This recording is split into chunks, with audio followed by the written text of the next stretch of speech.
नमस्कार, हस्तक्षेप में आपका स्वागत है। मैं हूं अमलेंदु।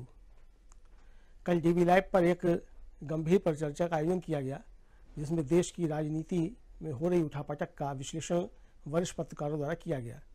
इस परिचर्चा में मैंने भी हिस्सा लिया। आइए देखते हैं इस परिचर्चा के कुछ प्रमुख अंश। साभार किया कह सकते हैं आजकल आज की भाषा में, और जो कुछ लिखा है देखिए कि आपके दिलों में मोहब्बत, घरों में खुशियां और जीवन में शांति बनी रहे, मैरी क्रिसमस। ये कह रहे हैं राहुल गांधी क्रिसमस पे। बिना किसी राजनीतिक भाषा के राहुल गांधी ने नफरत के बाजार में मोहब्बत की दुकान वाला अपना फलसफा लोगों तक फिर पहुंचाया है। और इधर बीजेपी भी आज क्रिसमस के रंग में नजर आई है। दोस्तों, भाजपा के राष्ट्रीय अध्यक्ष जेपी नड्डा दिल्ली के sacred heart cathedral Catholic church पहुंचे थे और प्रेयर में शामिल हुए, जबकि पीएम मोदी ने अगले लोकसभा चुनावों से पहले अब ईसाइयों के साथ अपना रिश्ता कायम कर लिया है। आज क्रिसमस के एक छोटे से एक कार्यक्रम में, छोटा नहीं, कार्यक्रम बड़ा था, पीएम मोदी का कार्यक्रम छोटा कैसे कह सकता हूं मैं, माफी चाहूंगा। तो एक बड़ा कार्यक्रम क्रिसमस के मौके पर इन्होंने किया और इस कार्यक्रम में पीएम मोदी ने ईसाई समुदाय के लोगों को संबोधित करते हुए कहा कि मेरा ईसाइयों के साथ बहुत पुराना नाता है। हाल ही में मुझे पोप से मिलने का भी मौका मिला था। और क्या कुछ कहा था प्रधानमंत्री नरेंद्र मोदी ने, जरा सुन लेते हैं। एक छोटी सी बाइट सुना देता हूं, सुनिए। क्रिश्चियन कम्युनिटी के साथ तो मेरा संबंध कोई नया नहीं है, बहुत पुराना बड़ा आत्मीय नाता रहा है और बड़े वार्म रिलेशंस रहे हैं। क्रिश्चियन कम्युनिटी के साथ तो मेरा संबंध कोई नया नहीं है, बहुत पुराना बड़ा आत्मीय नाता रहा है और बड़े वार्म रिलेशंस रहे हैं। तो सुन रहे थे आप दोस्तों, पीएम मोदी के रिश्ते जोड़ने के इस तरीके को अब समझना बहुत आसान हो गया है। जब जहां चुनाव होते हैं वहां से मोदी जी का कोई ना कोई रिश्ता निकल ही आता है। क्रिश्चियन कम्युनिटी से तो मेरा बहुत पुराना रिश्ता है, कह रहे हैं प्रधानमंत्री नरेंद्र मोदी। तेलंगाना हो या हिमाचल प्रदेश का चुनाव हो, असम हो या केरल में चुनाव हो, हर जगह मोदी ये बता देते हैं कि उनका वहां से रिश्ता कैसे बना हुआ है। आप याद कीजिए, वेस्ट बंगाल में जब चुनाव था तो बड़ी सी लंबी सी दाढ़ी उन्होंने रख ली थी और रविन्द्रनाथ टैगोर की छवि अपने आप में झलकाने की कोशिश उन्होंने की थी। अब 2024 के लोकसभा चुनाव आने वाले हैं और मोदी जानते हैं कि इस बार राम मंदिर का उद्घाटन करके भी जीत तय नहीं मानी जा सकती है, क्योंकि सामने मजबूती के साथ इंडिया गठबंधन खड़ा हुआ है। इसीलिए मोदी अब सिख, बौद्ध, ईसाई ऐसे तमाम समुदायों को अपने साथ जोड़ने की कोशिश करेंगे। हालांकि फिर भी बीजेपी की मुश्किलें कम नहीं होंगी, क्योंकि इंडिया के तेवर तो अभी से तल्ख दिख रहे हैं। इंडिया मतलब जो विपक्षी दलों का गठबंधन, उसकी बात मैं कर रहा हूं। शीतकालीन सत्र यानी विंटर सेशन में थोक के भाव से सांसदों का निलंबन हुआ, आप जानते हैं, और थोक के भाव में सांसदों का निलंबन बीजेपी को भारी पड़ने वाला है। इस निलंबन के बाद ही टीएमसी सांसद कल्याण बनर्जी ने उपराष्ट्रपति और राज्यसभा में सभापति जगदीप धनखड़ की मिमिक्री की थी, जिसका रोना अब तक बीजेपी रो रही है और घूम घूम कर राहुल गांधी को निशाने पर ले रही है। आप बता दूं कि जगदीप धनखड़ साहब को इतनी परेशानी हुई, उन्होंने कहा मिमिक्री से मुझे कोई परेशानी नहीं है, परेशानी मुझे उस वीडियो बनाने वाले से है। कौन? तो राहुल गांधी, जो वीडियो बना रहे थे। लेकिन इसी कार्यक्रम में एक बार मैंने एक सवाल जरूर पूछा था कि आखिर राहुल गांधी जिस मिमिक्री की वीडियो बना रहे थे, राहुल गांधी की वीडियो किसने बनाया है? वो भी एक महत्वपूर्ण है, उसकी तहकीकात भी होनी चाहिए। खैर, एक दीक्षांत समारोह में पहुंचे थे ग्रेटर नोएडा में उपराष्ट्रपति जगदीप धनखड़ साहब, आप देख रहे हैं तस्वीर स्क्रीन पे, और वहां उन्होंने राहुल गांधी पर फिर से निशाना साधा। क्या कुछ कहा है जरा सुन लेते हैं। जगदीप धनखड़ साहब वैसे भी बहुत बड़े नेता हैं, बड़े आदमी हैं, और देश के सेकंड पोजीशन यानी कि राष्ट्रपति के बाद उन्हीं का नंबर आता है, उपराष्ट्रपति हैं।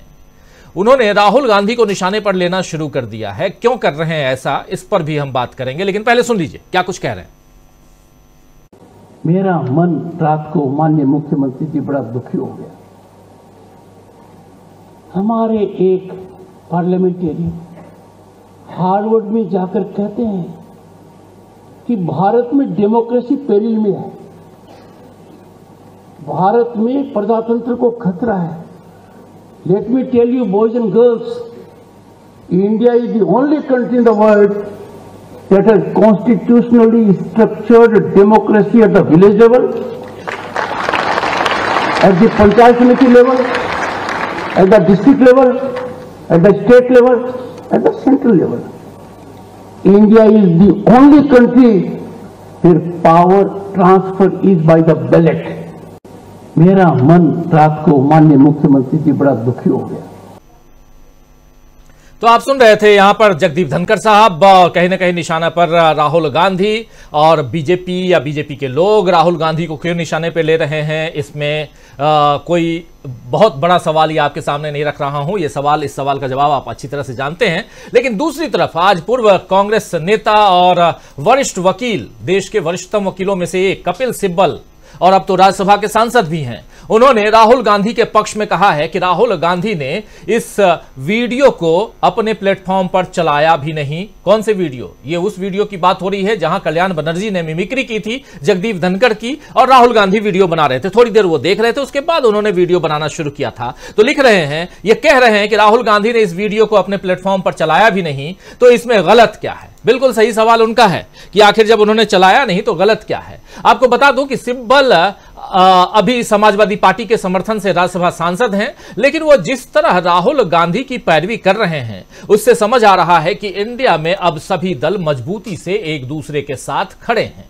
19 दिसंबर की बैठक के बाद, आप जानते हैं दिल्ली में 19 दिसंबर को बैठक हुई, चौथी बैठक थी इंडिया गठबंधन की, और इस बैठक के बाद नीतीश कुमार की नाराजगी की जो खबरें आई थी उन्हें भी नीतीश ने आज खारिज कर दिया है और बताया है कि सब ठीक है, इंडिया में सब कुछ ठीक है। नीतीश बस चाहते हैं कि अब फैसले लेने में देर न किए जाए, देर ना हो फैसला लेने में। ये बात नीतीश कुमार जरूर कह रहे हैं, लेकिन कह रहे हैं कि इंडिया में सब कुछ ठीक है। कौन कहता है कि मैं नाराज हूं? बिल्कुल नाराज नहीं हूं, यह नीतीश कुमार ने कहा है, और ये एक बार नहीं बल्कि कई बार उन्होंने दोहराया। और आप याद कीजिए कि मुंबई की बैठक के बाद भी यही बात कही गई थी, और ऐसी ही बातें हुई थी बेंगलुरु की बैठक जब इंडिया गठबंधन की हुई थी, वहां भी।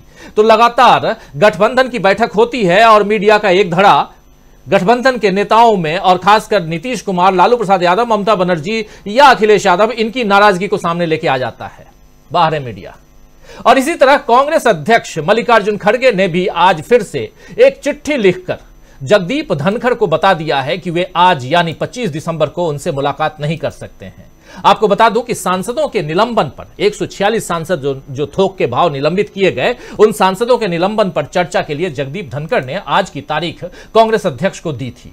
पहले धनखड़ ने चिट्ठी लिखी, फिर खड़गे ने चिट्ठी लिखी, फिर धनखड़ ने चिट्ठी लिखी। तो यहां चिट्ठी का जो खेल चल रहा है उसमें जगदीप धनखड़ ने कहा कि आइए आप हमसे मुलाकात कीजिए, बात कीजिए, हम लोग बैठ के बात करना चाहते हैं। और अच्छा भी है, लोकतंत्र में बातचीत की जरूरत भी है। लेकिन खड़गे ने अपनी चिट्ठी में यह लिखा था कि लोकसभा और राज्यसभा दोनों से सांसदों का सामूहिक निलंबन पूर्व निर्धारित प्रतीत होता है और सरकार द्वारा पूर्व नियोजित भी प्रतीत होता है। ये आप देख लीजिए, यहां साफ साफ मल्लिकार्जुन खड़गे कह रहे हैं कि लोकसभा से और राज्यसभा से दोनों से सांसदों का जो सामूहिक निलंबन किया गया है वो पहले से निर्धारित है, ऐसा प्रतीत होता है, और सरकार द्वारा पूर्व नियोजित भी है। यानी कि सरकार पहले से चाहती थी कि ये लोग, इन लोगों को, इन तमाम सांसदों को निलंबित किया जाए, और वैसा ही प्रतीत भी हो रहा है, पहले से सब कुछ तय था। इसीलिए यानी कांग्रेस ने साफ साफ बतला दिया है कि सांसदों का निलंबन सरकार की सोची समझी चाल थी, या सरकार ने सोच समझकर ऐसा किया है, और इसके खिलाफ वो लड़ाई लड़ेगी। यानी राजनीति के अखाड़े में अब विपक्ष से बीजेपी को कड़ी चुनौती मिलनी शुरू हो गई है। वहीं कुश्ती के अखाड़े की बात सुन लीजिए दोस्तों, कुश्ती के अखाड़े में भी बीजेपी पस्त दिख रही है। साक्षी मलिक के संन्यास की घोषणा के बाद जाट वोट खोने के डर से बीजेपी ने नए कुश्ती संघ को निलंबित तो कर दिया, लेकिन बृजभूषण शरण सिंह पर अब भी कोई कार्रवाई नहीं हुई है। इसी पर प्रियंका गांधी ने बीजेपी के खिलाफ आज मोर्चा खोला है। प्रियंका गांधी ने एक लंबी पोस्ट एक्स पर डाली है ट्विटर पर, जिसमें उन्होंने बहुत सारी बातें लिखी है, लेकिन एक छोटा सा दो तीन लाइन आपके सामने रखना चाह रहा हूं, जिसमें उन्होंने लिखा है कि जहां भी किसी महिला पर अत्याचार होता है, यह सरकार अपनी पूरी सत्ता की ताकत के साथ आरोपी को बचाती है और पीड़ित को ही प्रताड़ित करती है। देखिए, छोटी मोटी बात यहां नहीं लिख रही है प्रियंका गांधी, साफ साफ कह रही हैं, एक आरोप है मोदी सरकार पर, इससे बड़ा आरोप नहीं हो सकता। लेकिन क्या इस आरोप में कहीं दम नहीं है? बड़ा सवाल है। बहुत बड़ा दम है। कह रही है प्रियंका गांधी कि जहां भी किसी महिला पर अत्याचार होता है, यह सरकार अपनी पूरी सत्ता की ताकत के साथ आरोपी को बचाती है और पीड़ित को ही प्रताड़ित करती है। सियासत की इस उठापटक में नजर आ रहा है दोस्तों कि विपक्ष पूरी ताकत से बीजेपी को घेरने में लगा है। 3 राज्यों में बीजेपी को मिली जीत पर ईवीएम में छेड़खानी का आरोप भी विपक्ष ने लगाया था, जिसे बीजेपी ने सरासर खारिज कर दिया था। मगर अब राहुल गांधी के करीबी और संचार विशेषज्ञ राजीव गांधी के दोस्त सैम पित्रोदा ने बताया है कि वीवीपैट को जोड़ने के बाद ईवीएम में छेड़खानी संभव है। यानी कि यहां वीवीपैट और ईवीएम दोनों, पहले जब ईवीएम में छेड़खानी सपोज नहीं कर सकते हैं, लेकिन सैम पित्रोदा बता रहे हैं कि वीवीपैट को आप ईवीएम के साथ जोड़ रहे हैं तो यहां छेड़खानी संभव है और इसी पहलू पर विचार करने की जरूरत है और इसके लिए एक बड़े आंदोलन की जरूरत है इंडिया गठबंधन को, विपक्ष को, कांग्रेस पार्टी को। यह बात कौन कह रहा है? तो राहुल गांधी के करीबी और आज की तारीख में विदेश मामलों के तमाम जो कार्यक्रम होते हैं उसके कर्ता धर्ता सैम पित्रोदा, जो भारत में संचार क्रांति के जनक भी माने जाते हैं, जिनके साथ मिलकर राजीव गांधी यानी राहुल गांधी के पिताजी वो भारत में कंप्यूटर लेकर आए, दूरभाष यानी टेलीफोन में बहुत परिवर्तन करवाया, बहुत कुछ हुआ।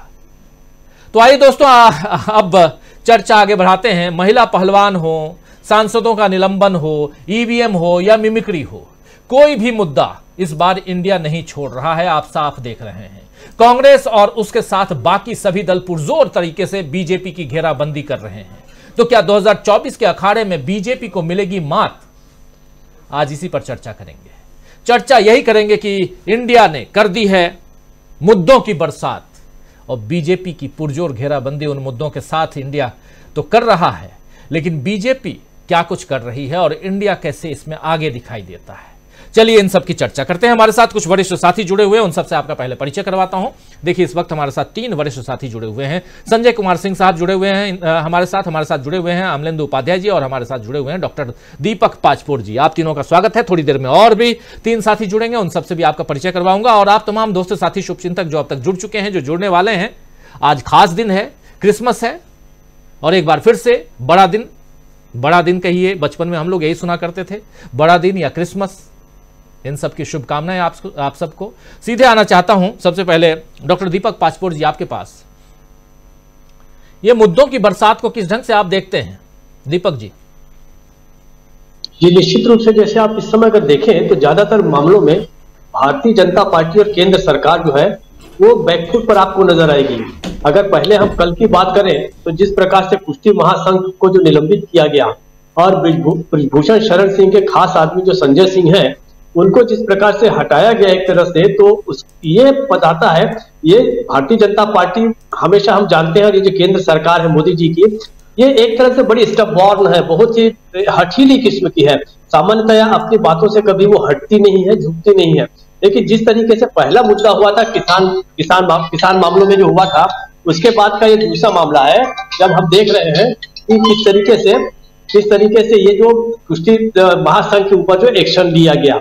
दूसरी बात, इस समय देखिए कुछ जो कद्दावर पुराने नेता थे, एक तो है कपिल सिब्बल, जिस प्रकार से इनके राहुल गांधी के सपोर्ट में आए हैं, वो भी ऐसा लग रहा है कि जो कांग्रेस जो है उसके जो मित्र हैं वो केवल मित्रता को केवल दिखाने के लिए बल्कि निभा भी रहे हैं। देखिए राहुल गांधी के पिता राजीव गांधी के 2 मित्र थे, बड़ा अंतर है दोनों में, एक सैम पित्रोदा और दूसरे थे अमिताभ बच्चन। अमिताभ बच्चन ने एक समय पाते ही मौका से हट गए वो रास्ते से और उन्होंने राहुल गांधी, प्रियंका गांधी, सोनिया गांधी, इन सबको एक तरह से आप देखिए तो अकेला छोड़ दिया। जबकि अमिताभ बच्चन को एक बड़ी लोकप्रियता, हालांकि अपने आप में लोकप्रियता ऐसा नहीं है, लेकिन उनको राजनीतिक क्षेत्र में लाने वाले राजीव गांधी थे। आपको याद होगा कि इलाहाबाद जैसी जगह पे किसे हरा कर वो आए थे, ये हमें सब याद है। तो उसके बाद लेकिन सैम पित्रोदा जो है, मानना पड़ेगा उस व्यक्ति को कि उस व्यक्ति ने इस परिवार का साथ नहीं छोड़ा और जब कांग्रेस सबसे संकट में थी उस संकट में सैम पित्रोदा ने हाथ पकड़ा और जो विदेश में जो कांग्रेस के जो समर्थक हैं, उनके प्रशंसक हैं, उनसे जुड़े हुए जो लोग हैं, उनके बीच राहुल गांधी को लाया।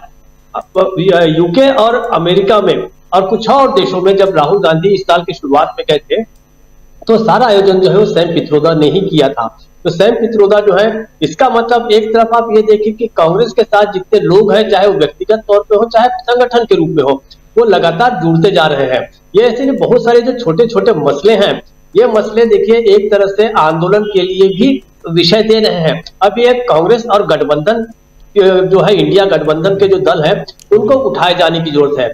प्रियंका गांधी ने जिस प्रकार से तुरंत साक्षी मलिक के पास जाके उन्होंने इस हमदर्दी जताई और ये भी बताया, वार किया है एक तरह से भारतीय जनता पार्टी में कि जब जब महिलाओं के ऊपर कोई भी अत्याचार होता है, तो अत्याचार जो होता है उसमें पीड़ित को न्याय देने की बजाय जो अत्याचारी होते हैं, उत्पीड़क होते हैं, उन्हीं के साथ ये सरकार जो है वो खड़ी हो जाती है। तो एक तरह से ये जो हमला है, और अब एक और देखिए मजेदार बात यह कि यही ऐसे कारण है कि आज मोदी जो है वो ईसाई लोगों के बीच में गए हैं और उनसे अपना नाता भी जोड़ लिया है। वैसे तो दुनिया में ऐसी शायद ही कोई चीज हो जिनके साथ उनका नाता ना हो, शायद मंगल ग्रह और शुक्र ग्रह ऐसे कुछ 2-4 बड़े ग्रहों को छोड़ दिया जाए तो दुनिया के हर एंटिटी के साथ उनका नाता है। यहाँ तक कि उनके गांव से चीन के राष्ट्रपति का गांव भी जुड़ जाता है, फिर उसके बाद घोड़े जो है उनका भी संबंध जुड़ जाता है। तो ऐसे उनके संबंधों की सूची इतनी लंबी है कि उस पर हम कितनी बात करें तो हर रोज हर बार नया। लेकिन ईसाइयों के बीच आप देखिए बहुत सारे आदिवासी एरिया में, खासकर छत्तीसगढ़ में भी जो धर्म परिवर्तन का एक बड़ा मुद्दा रहा है, और यहाँ पे माना जाता है भारतीय जनता पार्टी जो है आदिवासी क्षेत्रों में उन लोगों के ऊपर जाके काम भी कर रही कि जिन्हों एक तरह से जिसे हम घर वापसी का जैसे आंदोलन भी भारतीय जनता पार्टी के लोग चला रहे हैं। लेकिन आज जाके जब वो ईसाई समुदाय के साथ जुड़े और उन्होंने ये कहा तो मुझे अब समझ में नहीं आ रहा है कि भारतीय जनता पार्टी और आरएसएस के जो प्रचारक है वो क्या करेंगे, वो कैसे जवाब देंगे लोगों को, जबकि मोदी कह रहे हैं कि मेरा उनके साथ बहुत अच्छा संबंध रहा है। इसका मतलब यह है कि मोदी के संबंध बहुत अच्छे हैं लेकिन आप ही रिश्ते बिगाड़ रहे हैं। ये तो इसका मतलब तो यही हुआ। मुद्दे अनगिनत है और अब समय आ गया है कि अंतिम जो 3-4 महीने जो बच गए हैं उसमें जो है इंडिया को और इनको पूरा एनकेश करना चाहिए, लोगों के सामने लाना चाहिए, उनके ट्वीट को पूरा फैलाना चाहिए। अभी प्रचार कर रहे होंगे, हो सकता है इंडिया गठबंधन भी कर रहा होगा, कांग्रेस भी कर रहा है, लेकिन मुद्दों की कोई कमी जो है वो भारतीय जनता पार्टी कमी नहीं होने दे रही है कांग्रेस के पास और इंडिया गठबंधन के पास, उसको भुनाया जाना चाहिए तो शायद वो स्कोर ओवर करेंगे। बिल्कुल सही आप कह रहे हैं। हमारे साथ जुड़ गई हैं मीनू जैन जी भी। मीनू जी आपका स्वागत करता हूं इस कार्यक्रम और सीधा आपके पास ही आना चाहता हूं। मीनू जी, आज हम बात कर रहे हैं इंडिया ने मुद्दों की बरसात कर दी है और इन मुद्दों में कहीं उलझी हुई दिखाई दे रही है बीजेपी और पुरजोर घेराबंदी बीजेपी की हो रही है। चाहे आप देखिए मिमिक्री कांड हो, मिमिक्री से हमारे सभापति महोदय को कोई तकलीफ नहीं है। तकलीफ यह है कि जो वीडियो बना रहा था उसका नाम राहुल गांधी है, उससे तकलीफ है। और ऐसे ही बहुत सारे महिला पहलवानों की चर्चा बहुत हुई और महिला पहलवानों की कहीं ना कहीं जीत नजर आई, क्योंकि पूरे के पूरे जो रेसलिंग फेडरेशन ऑफ इंडिया है उसको निलंबित करना पड़ा खेल मंत्रालय को। कल ही ये खबर आई सुबह सुबह, आप सबने देखा। तो चाहे महिला पहलवानों की बात हो, मिमिक्री की बात हो, देश के उपराष्ट्रपति किसी और दीक्षांत समारोह में जाते हैं, वहां भी राहुल गांधी हार्वर्ड के छात्रों के साथ जो बात करते हैं उस बात पे भी उनको तकलीफ होती है, वो वहां रखते हैं। तो ऐसे तमाम मसले हैं जिन मसलों की बात होती है। चाहे और इसके अलावा प्रधानमंत्री नरेंद्र मोदी अब ईसाइयों से अपना रिश्ता जोड़ रहे हैं, कह रहे हैं कि हमारा पुराना रिश्ता है ईसाइयों के साथ में। इन सबको देखा जाए तो कहीं ना कहीं एक डर, एक भय वो दिखाई दे रहा है, क्योंकि इंडिया ने एक जबरदस्त तरीके से घेराबंदी कर ली है। और इस घेराबंदी में कैसे आप देखती हैं कितनी मजबूती के साथ इंडिया यहां खड़ा है। 2023 का ये जो साल है अब बीत रहा है और 2024 आते आते चुनाव की रणभेड़ी हम देखेंगे और उस रणभेड़ी में जो उसकी गूंज होगी उसमें कहीं ना कहीं एक बात और भी सामने रहेगी, वो अयोध्या की बात होगी, राम मंदिर की बात होगी। और इस बार लगता ऐसा है क्योंकि जो कॉन्फिडेंस लेवल है बीजेपी का वो राम मंदिर से बन नहीं पा रहा है। मुद्दे चाहिए, मुद्दे हैं नहीं, तो इसलिए अब बौद्ध हो, ईसाई हो कि सिख हो, ये सब भी प्रधानमंत्री नरेंद्र मोदी के अपने और पुराने रिश्ते की तरह हो गए हैं। कैसे देखती हैं आप इन मसलों को, इन बातों को? और सबसे बड़ी बात कि प्रधानमंत्री इन रिश्तों को जोड़ते रहे, लेकिन अब तो बहुत आसान हो गया, मुश्किल नहीं है उनके रिश्तों को देखना। एक तरफ वो दाढ़ी बढ़ाते हैं, वेस्ट बंगाल जाते हैं तो और खुद को रविन्द्रनाथ टैगोर की झलक खुद में दिखाने की कोशिश करते हैं। और आप याद कीजिए कि दिल्ली में स्टैचू लगाते हैं बड़ा एक सुभाष चंद्र बोस की वेस्ट बंगाल चुनाव के लिए, लेकिन वहां क्या होता है, ऐसी बहुत सारी चीजें बीच बीच में आती रहती हैं। बिरसा मुंडा के साथ अपना रिलेशन जोड़ लेते हैं, भगवान बिरसा मुंडा, वो भी जब चुनाव का वक्त आता है तभी तो चुनाव में ही जो याद आते हैं। तो अब हम प्रधानमंत्री नरेंद्र मोदी को अलग अलग कम्युनिटी से, अलग अलग चीजों से, अलग अलग धर्म संप्रदाय, इन सब से रिश्ता नाता जोड़ते हुए जरूर देखने वाले, इसमें कोई दो राय नहीं है। लेकिन फिर भी ये इसलिए है क्योंकि घिरी हुई है बीजेपी, या कुछ और कारण है? ये सियासत ऐसी है इनकी, क्या कुछ है? क्योंकि 2019 का चुनाव ऐसा नहीं था, 2024 का चुनाव कुछ और तरह का दिखाई दे रहा है। 2019 के चुनाव में इतने रिश्ते नहीं जोड़े गए थे जितने रिश्ते अभी से जोड़े जा रहे हैं मोदी जी की तरफ से। इसलिए भी ये विश्लेषण यहां जरूरी बनता है, और उसमें भी खासकर आपका मीनू जी। जो ईसाइयों के साथ उनका इंटरेक्शन हुआ है, ईसाई कम्युनिटी के साथ, इसके नेशनल और इंटरनेशनल दोनों डायमेंशंस हैं। देखिए, जो मणिपुर में जो हुआ कुकी समुदाय के साथ, उसमें बहुसंख्यक आबादी कुकी जो है वो ईसाई हैं, और नॉर्थ ईस्ट के जितने भी 7 सिस्टर्स, 7 राज्य हैं, उनमें एक बहुत साइजेबल, बहुत बड़ी तादाद है ईसाई आबादी की, जहां पे वहां सब नाराजगी है। और आपको पता होगा कि दर्शकों को भी हमारे मालूम होगा कि मिजोरम में अभी अभी जो विधानसभा चुनाव हुए, तो वहां के जो मुख्यमंत्री थे, जो खुद चुनाव लड़ रहे थे, उन्होंने मोदी जी के साथ मंच साझा करने से इनकार कर दिया था। क्यों कर दिया था? क्योंकि वो अपनी ईसाई आबादी को, जो वहां की ईसाई आबादी थी, जो मतदाता थे, उनको नाराज नहीं करना चाहते थे मोदी जी के साथ दिखाई देकर। क्योंकि मोदी जी जिस विचारधारा का प्रतिनिधित्व करते हैं, वो अपने मूल में ईसाई विरोधी विचारधारा है। उनकी जो गुरु गोलवलकर का कहना है कि इस देश के 3 ही शत्रु हैं, उसमें ईसाइयों, मिशनरीज को भी एक शत्रु माना गया है, मार्क्सिस्टों को माना गया है शत्रु, मुसलमानों को, मार्क्सिस्ट, मुस्लिम्स एंड मिशनरीज 3 शत्रु बताए गए हैं। और देखिए, ये वही बीजेपी है जिसके की अनुषंगिक संगठन के लोगों ने, अब तथाकथित तौर पे कहें या कैसे कहें, ग्राहम स्टेन्स की हत्या को भूले नहीं होंगे लोग। अभी चर्चों पे जो हमले हुए हैं, करीब 200-250 के करीब चर्च मणिपुर में जला दिए गए थे, जिसकी की गूंज यूरोपियन यूनियन तक पहुंची थी। और मोदी जी की जो ख्याति है, इस सरकार की जो ख्याति है, वो विदेशों में जो इस रूप में कुख्यात हो गए हैं या विख्यात हो गए हैं कि ये देश, ये सरकार अल्पसंख्यकों की विरोधी है।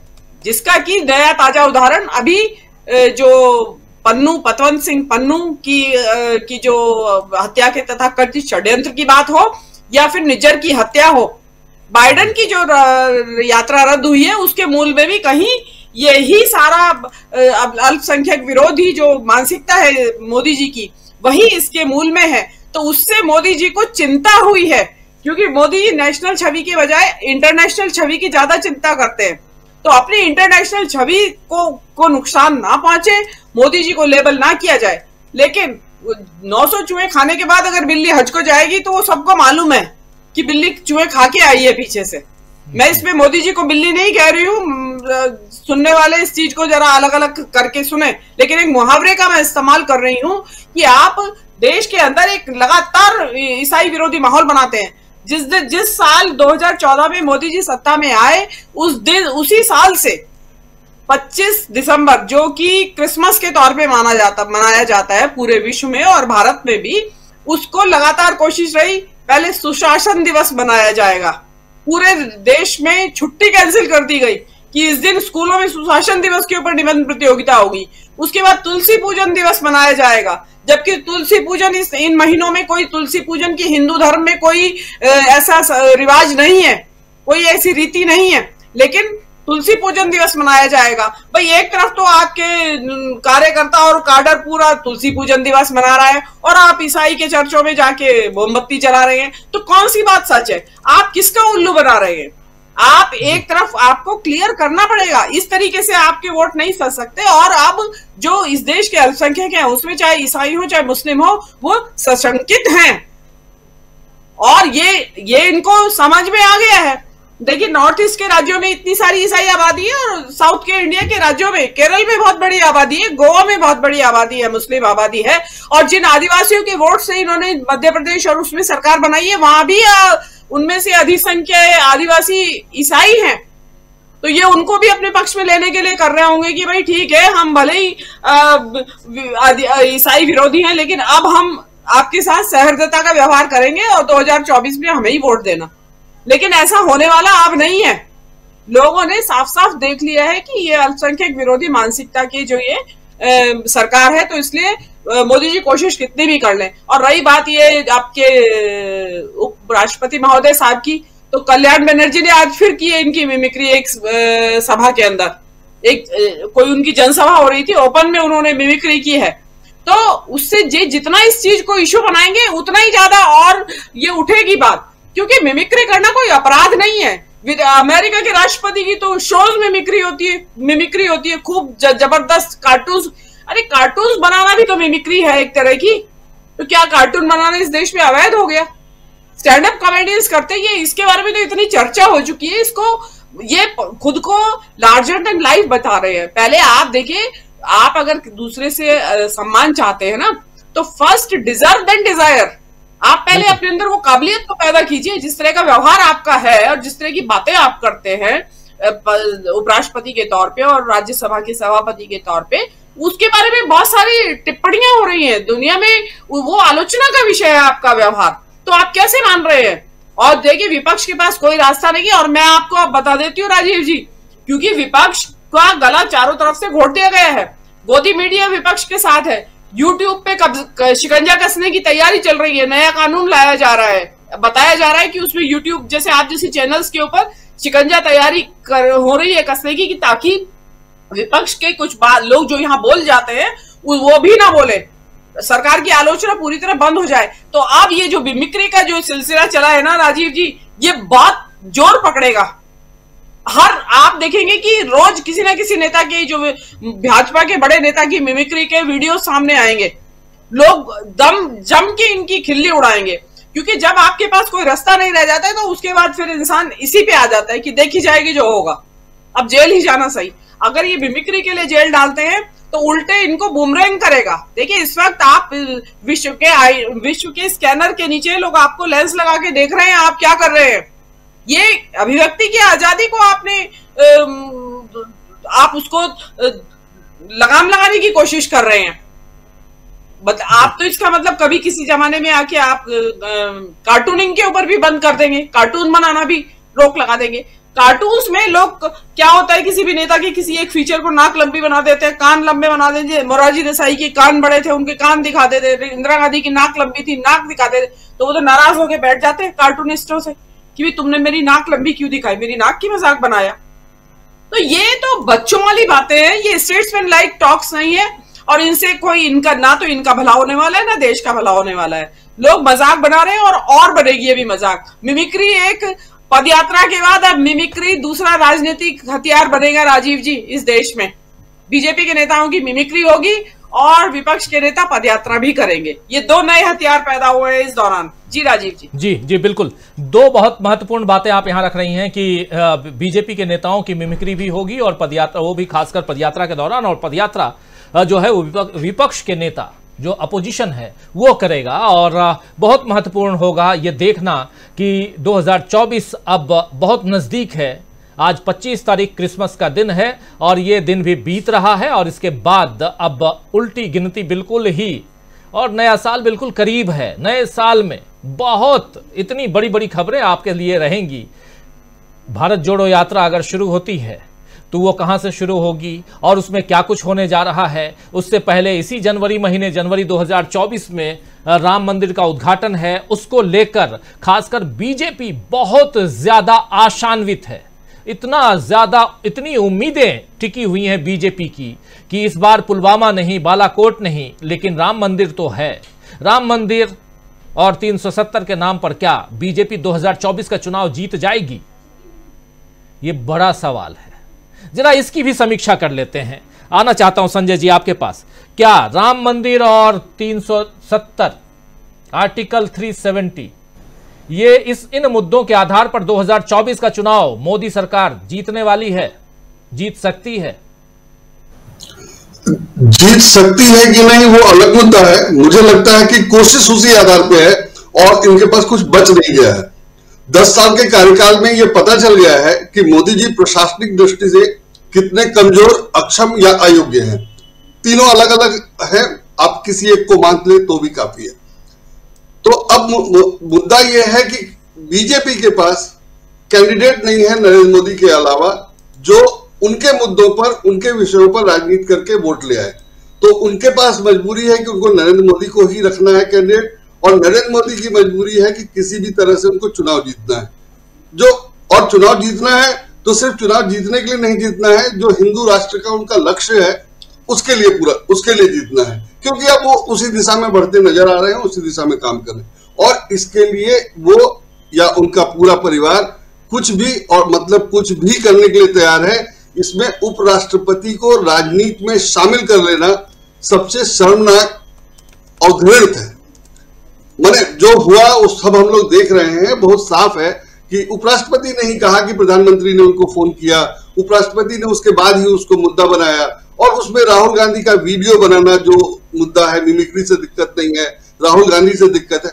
बहुत क्लियर है कि उनको किसी तरह से राहुल गांधी को डैमेज करना है और नरेंद्र मोदी को जरूरत से ज्यादा बड़ा या महान बनाना, यही चल रहा है। और इसके लिए ये लोग कुछ भी करने को तैयार हैं और कुछ भी किए जा रहे हैं जी। सबसे गड़बड़ ये है कि इसमें इनको उपराष्ट्रपति जो बन गया वो भी समर्थन कर रहा है, मीडिया समर्थन कर रहा है, तो सब लोग समर्थन भी कर रहे हैं, जो किसी तरह से नहीं होना चाहिए था। हालांकि इनका टारगेट वो पढ़ा लिखा कम समझने वाला हिंदू है जो ऐसी बातों में आकर इनको वोट दे दे, लेकिन सहयोग तो उपराष्ट्रपति कर रहे हैं, सहयोग तो मीडिया कर रहा है। इनका दावा था कि कश्मीर में 370 लागू करने के बाद या बीजेपी के शासन से स्थितियां संभल गई, लेकिन स्थितियां संभली नहीं है, या अगर संभली भी थी तो अब चुनाव के समय फिर गंभीर हो रही है। उसकी रिपोर्टिंग कैसे हो रही है? वहां अभी भी वही हालत है कि आपने पूछताछ के लिए 8 लोगों को पकड़ा, उसमें 3 आदमी मर गए।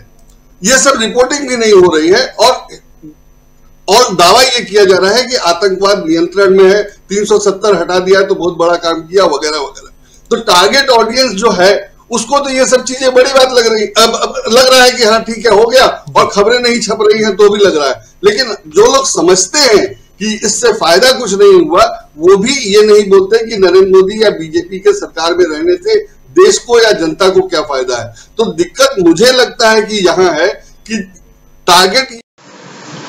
बने रहिए, परिचर्चा अभी जारी है। वीडियो को लाइक और शेयर कर दीजिए और चैनल को सब्सक्राइब कर लीजिए। आइए आगे सुनते हैं इस परिचर्चा।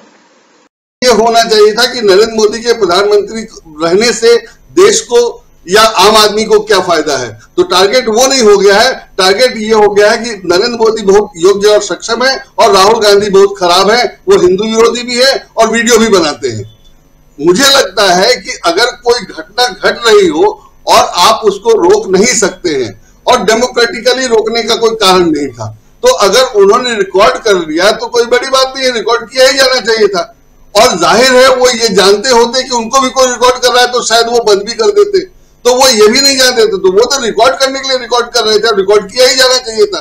तो उसके बाद ये कहना कि उन्होंने रिकॉर्ड क्यों कर दिया, रिकॉर्ड करना तो कोई किसी भी तरह से गलत नहीं है, उसका यूज गलत हो सकता था जो नहीं हुआ, तो इसलिए कोई कहने का मतलब नहीं है। लेकिन बीजेपी की जो चाल है, जो रणनीति है, वो तो जेएनयू के मामले से चली आ रही है। मैंने मेरा मानना है कि जेएनयू में अगर भारत विरोधी नारे लगे भी थे तो उस पर कार्रवाई होती, उसकी जांच होती, उसको टीवी पर दिखाने की क्या जरूरत थी। लेकिन टीवी पर दिखाकर ये लोग एक दूसरे वर्ग को बदनाम करने की कोशिश करते हैं और अपना काम करते हैं। तो यहां भी वही चल रहा है कि राहुल गांधी को बदनाम कर दीजिए, उन्होंने वीडियो बनाया तो वो कोई इशू ही नहीं। तो सारा काम इनका ये है कि किसी तरह से बदनाम किया जाए, और उसके लिए जब जैसी जरूरत होती है पलट जाते हैं। जैसे पहले मोदी जी ने कहा कि जाति तो होती नहीं है, गरीब, महिला, दलित, पिछड़े, पता नहीं क्या क्या जो उनकी 4 जातियां थी, और जैसे ही उनको मौका लगा उन्होंने जाट जाति को उठा लाए।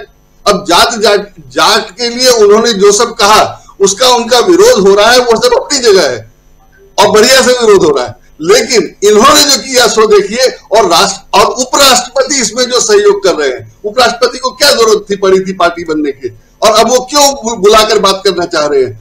और इतना ही नहीं, वो पब्लिक में बच्चों को बता रहे हैं कि भारत में डेमोक्रेसी चल रही है। आपने 140 सांसद को निलंबित कर दिया, आप उस पर कुछ बोल नहीं रहे, कुछ कर नहीं रहे, और कह रहे हैं कि इंडिया में डेमोक्रेसी है। कैसे डेमोक्रेसी है? और कम से कम बच्चों को तो क्लियर किया जाना चाहिए, हम लोग तो समझ ही रहे हैं, तो आप जाकर बच्चों को बेवकूफ बना रहे हैं। तो इस तरह से अगर उपराष्ट्रपति जैसा आदमी करेगा, अगर प्रधानमंत्री के पक्ष में या प्रधानमंत्री की राजनीति के पक्ष में राष्ट्रपति ट्वीट करेंगी, तो क्या होगा देश का? जो होना चाहिए वो हो रहा है। तो इसमें जीतेगा कौन, हारेगा कौन, वो बात की बात है।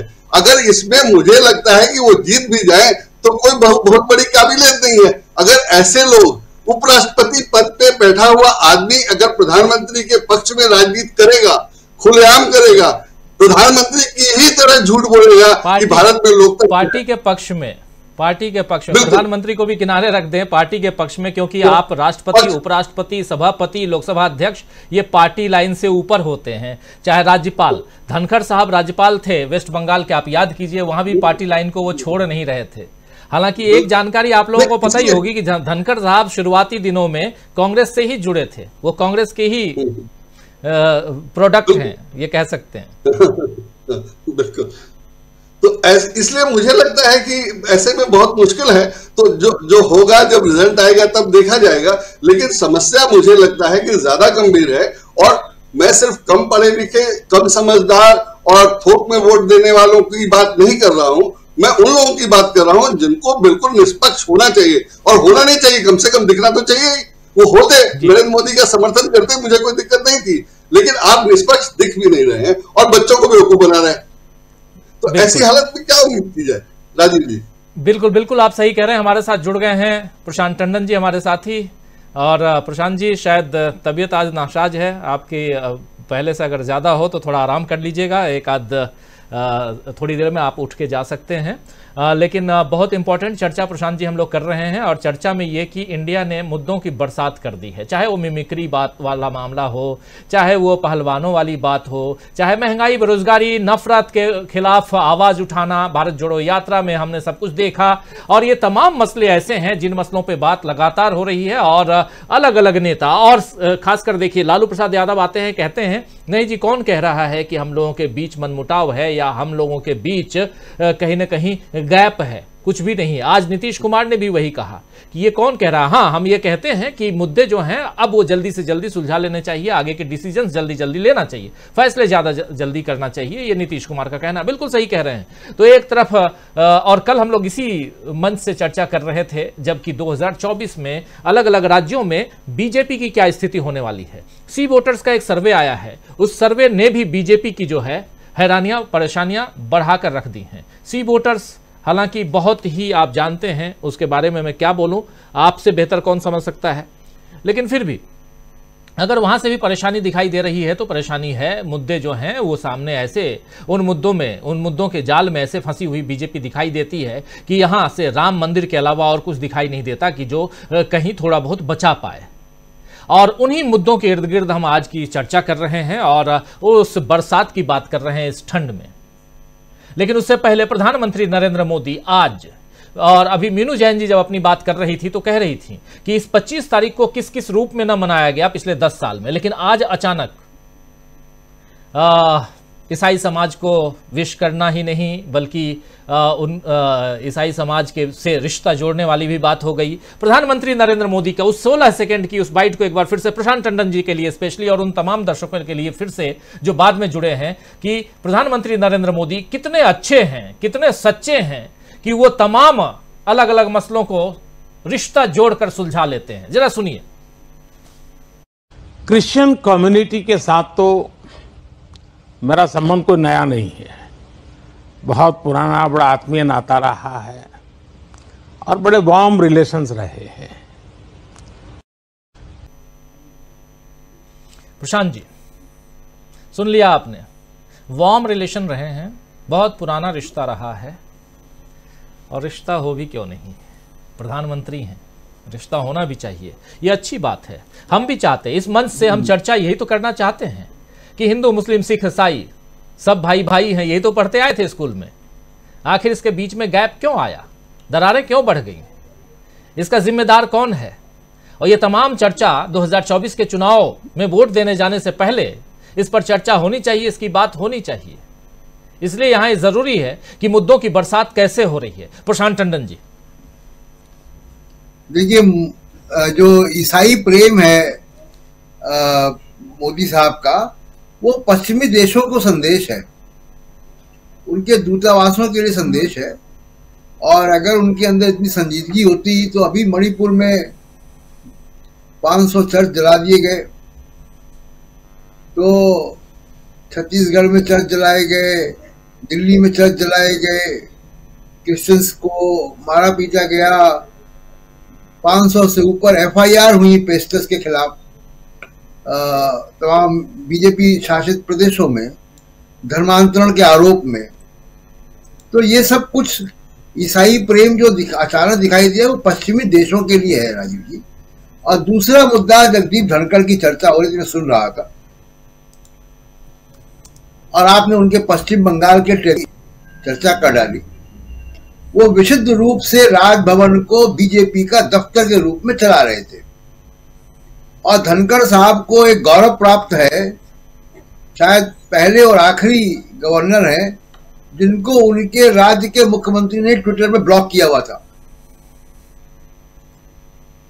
इतनी संवादहीनता अगर आपके मुख्यमंत्री से हो जाए तो आप, इसका मतलब है कि संवैधानिक पद के साथ न्याय नहीं कर रहे हैं जिस पद पे आपको बैठा दिया गया है। पेशे से वकील रहे हैं धनखड़ साहब, संविधान की अच्छी समझ होगी ये माना जा सकता है, लेकिन अगर आप इनके कार्यकाल को देखें बतौर गवर्नर और बतौर सभापति, तो एक बिल्कुल पक्षपातपूर्ण और एक पार्टीजन लाइन वो लेते हैं और रैलियों में जाते हैं। एक बार तो मुझे याद है कि शायद मेरठ या पश्चिमी उत्तर प्रदेश में कहीं रैली में उन्होंने विपक्ष के खिलाफ लगभग लिंच मॉब को उकसा दिया। अब सवाल यह कि धनखड़ साहब को क्यों एक्टिव किया गया है। धनखड़ साहब को एक्टिव इसलिए किया गया है क्योंकि पहले राउंड में सत्यपाल मलिक ने काफी इनके ऊपर डैमेज कर दिया। वो भी एक बड़े सम्मानित जाट नेता है और धनखड़ साहब से ज्यादा हैसियत रखने वाले और पुराने जाट नेता हैं, गवर्नर रहे जम्मू कश्मीर के। उसके बाद किसानों का आंदोलन हुआ, वहां पे जाट नाराज हुए। पहलवानों का मामला हुआ, वहां जाट नाराज हुए।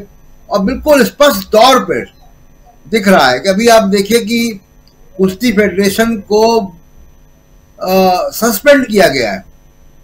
सस्पेंशन के खिलाफ तो कल जाके वो स्टे ले आएंगे।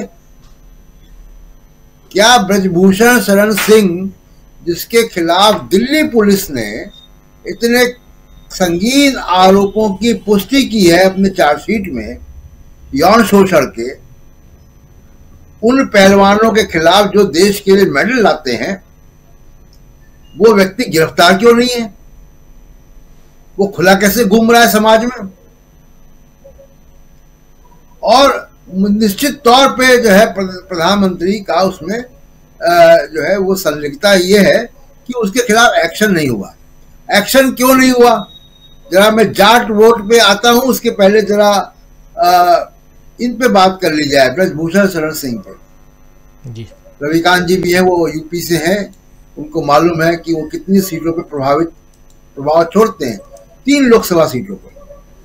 लेकिन धनखड़ साहब को प्रमोट किया जा रहा है, धनखड़ साहब कह रहा हूं, माफ कीजिएगा, ब्रजभूषण शरण सिंह को प्रमोट किया जा रहा है योगी आदित्यनाथ के बरक्स।